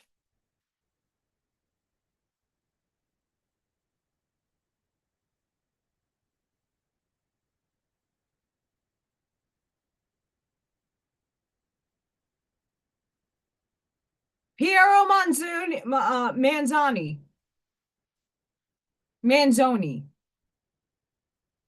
Piero Manzoni. Artist shit is a 1961 anti-artwork by an Italian. The work consists of 90 tin cans, each reportedly filled with 30 grams of feces. I'm not joking. I swear, this is what I learned in school. People shit in a can and they sold it as art. Ugh, I know.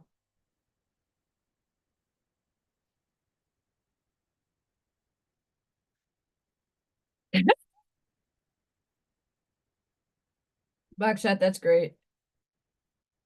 I'm I mean, I don't know if anybody has seen, like,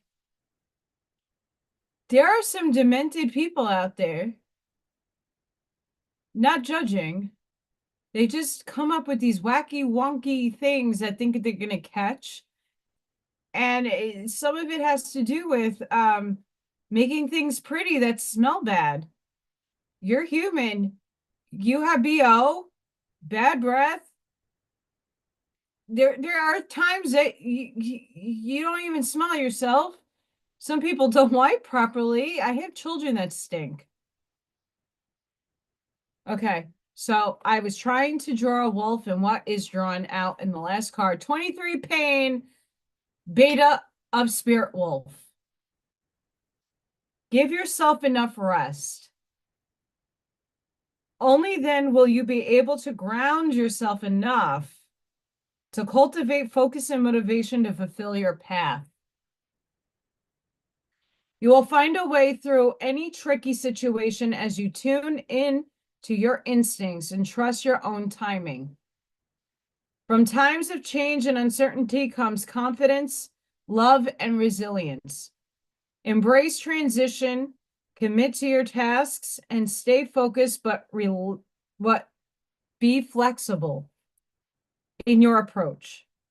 You have the skill to intuitively handle any issue. Spirit Wolf skillfully guides us through transition and uncertainty. He enhances instinct, intuition, and presence so we can sense and avoid possible sabotage or traps, and intellectually and safely find our way around them. Where direction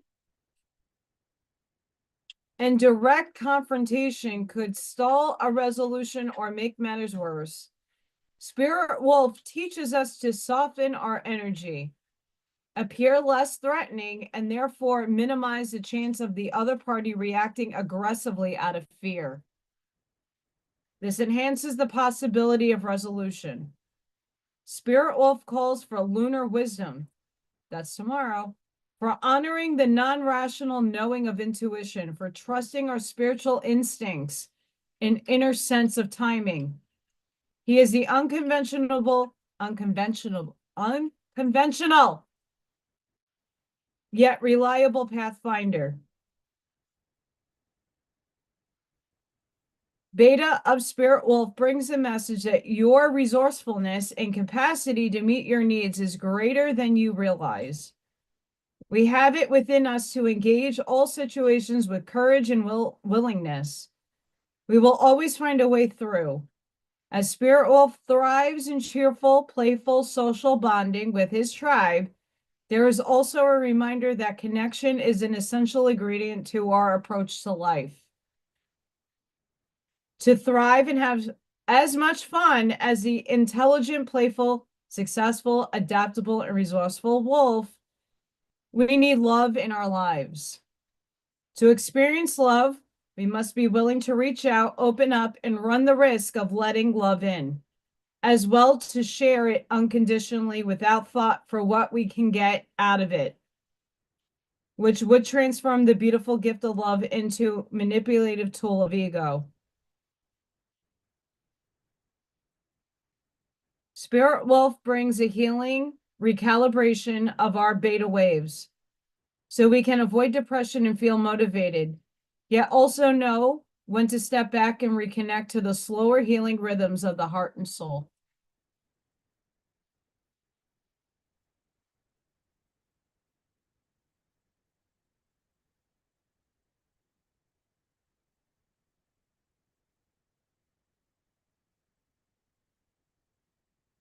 All the cards have the wolf on it.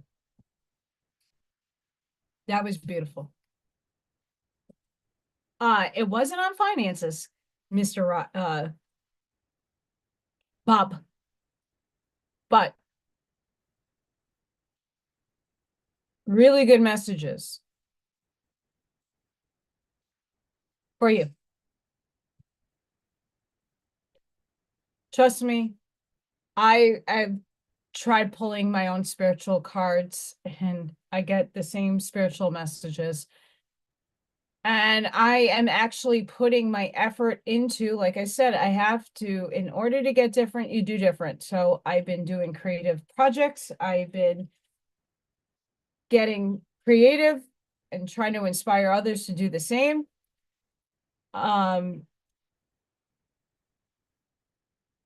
Doing TikToks, doing different things that will hopefully lead me to better success. And it doesn't need to be, me making $1 million or having 1 million people on my channel. It's not about that. It's about putting out quality and high frequency. Hi, Whiskey! That's the important aspect. The cards and spirit flow through me. And unfortunately, but fortunately, why tarot cards and stuff is just a tool. And why I don't read into predictions or like financial states is because at any moment you can change your mind and your timeline changes.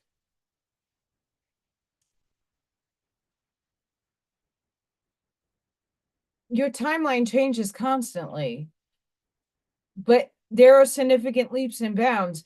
I went to a medium who is spot on about everything besides my love life and even my finances. Everybody told me, "Oh, you're going to be fine after 40. Everything's going to work out for you. You're going to get everything that you need." Really? No, that didn't happen. I was supposed to go look for a guy in an art gallery that loves his dog, and I walked aimlessly around Manhattan for 3 months, looking in different, obviously appreciating the artwork that I was seeing, and that's the world I love to live in. But just putting out my heart space and my frequency and my attraction that I want to meet the guy in my dreams. And it never took place. Why? I jumped timelines.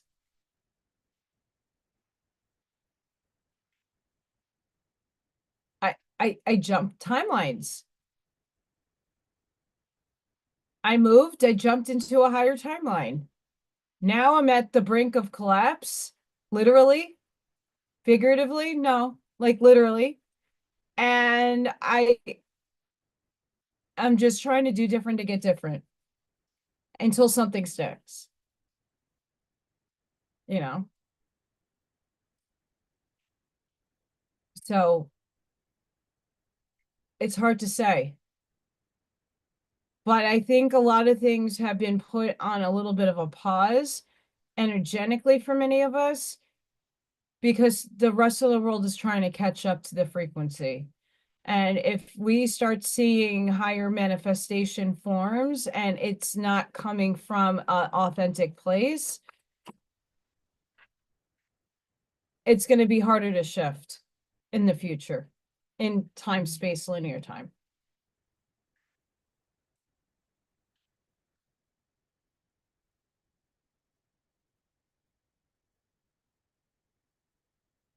So guys, I'm going to end it here because if I need to walk to work in the morning, I have to get up early.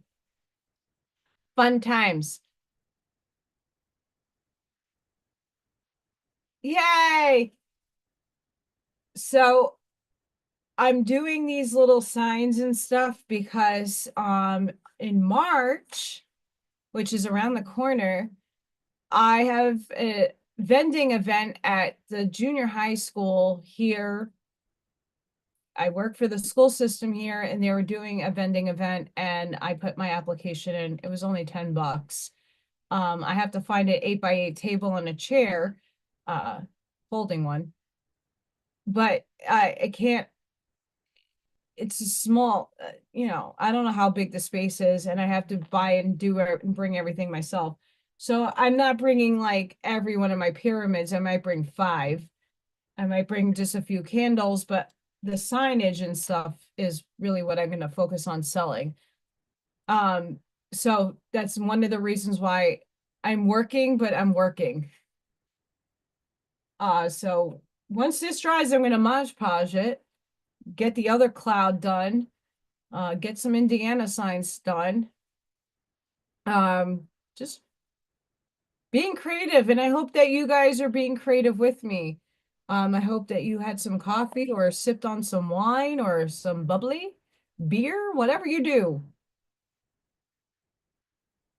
I really appreciate all of you so very much for supporting me and being here and showing up and spreading your love and light and your healing and your experience and your stories. My story is just one component to the bigger whole. And we're all important here. I can't tell you how many of you, I don't know if Amy's still listening, but I'm very thankful for many of you who share your inner experiences and some of your trauma because it helps others heal. And this is a space that I hope that healing is being brought, that when I'm pulling cards or doing art, you guys are relaxing. You guys are sharing with each other your frequency. It's not about me. I'm just a conduit of source. And so are all of you. I'm not special. I'm just here to help shift the bitch forward. And I know all of you are too. And that's the beautiful part about what I do. I'm not alone. And that's a beautiful feeling to know that you're not alone. I hope all of you at home feel the same. You're not alone. And even when I'm talking about quantum panpsychism, right? Not, I bet you half of you don't even know what the hell that is. Right? And sometimes I feel alone in my thoughts because it's not easy to convey the crazy bullshit that goes on in my brain. And I'm knowing that many of you are in the same thing with what you're interested in and what you're getting. But yes, we are a family and we're all going to the same place. A beautiful future with limitless, boundless prosperity, abundance, and beauty. And we can only achieve those things if we all work together in unity to get shifted there. So let's keep working at it. Please go ground. Full moon. The energy is wonky. The human was spiky like banana nuts all day today. Today's my number, 211. And happy birthday to my cousin Bart in the Bronx, Boogie Down Bronx. Happy birthday.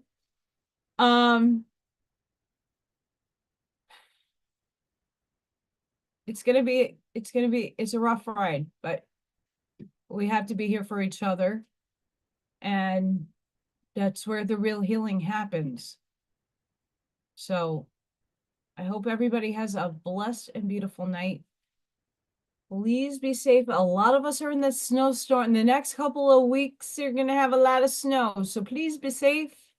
I don't know how I'm getting to work tomorrow, if I'm walking or taking the car. But whatever I choose, I'll get there.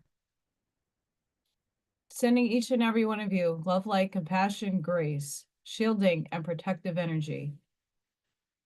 Please go within. Know yourself. Be the physical shoulder for somebody to lean on.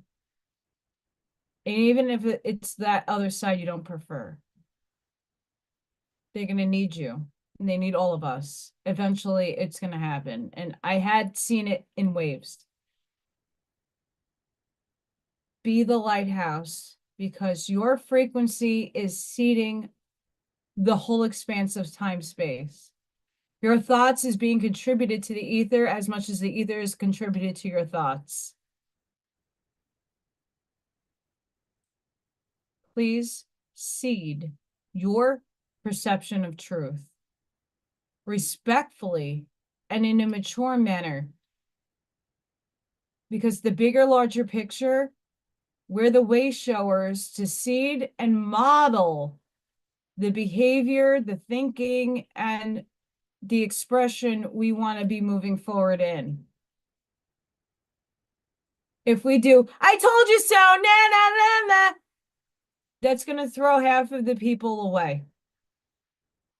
When you honestly and authentically walk in your love frequency and your light, you're going to say it to be real, but you're going to say it in a way that isn't going to make other people run away from you. So let's be the example. Let's think and be the mature adults that we are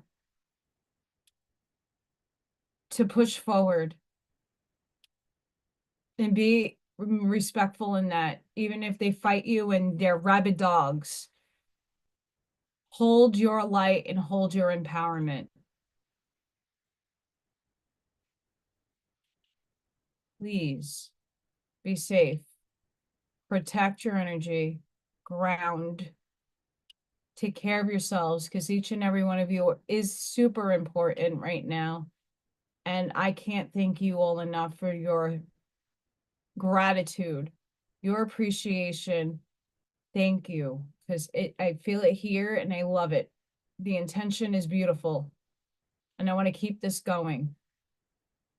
Let's spread the light. And until the next time, guys, thank you for your support, your love. Breathe, because we need it. And I hope to see you all in the next one. Thank you for watching, and I'll see you for Friday Night Live. Yay! Valentine's Day!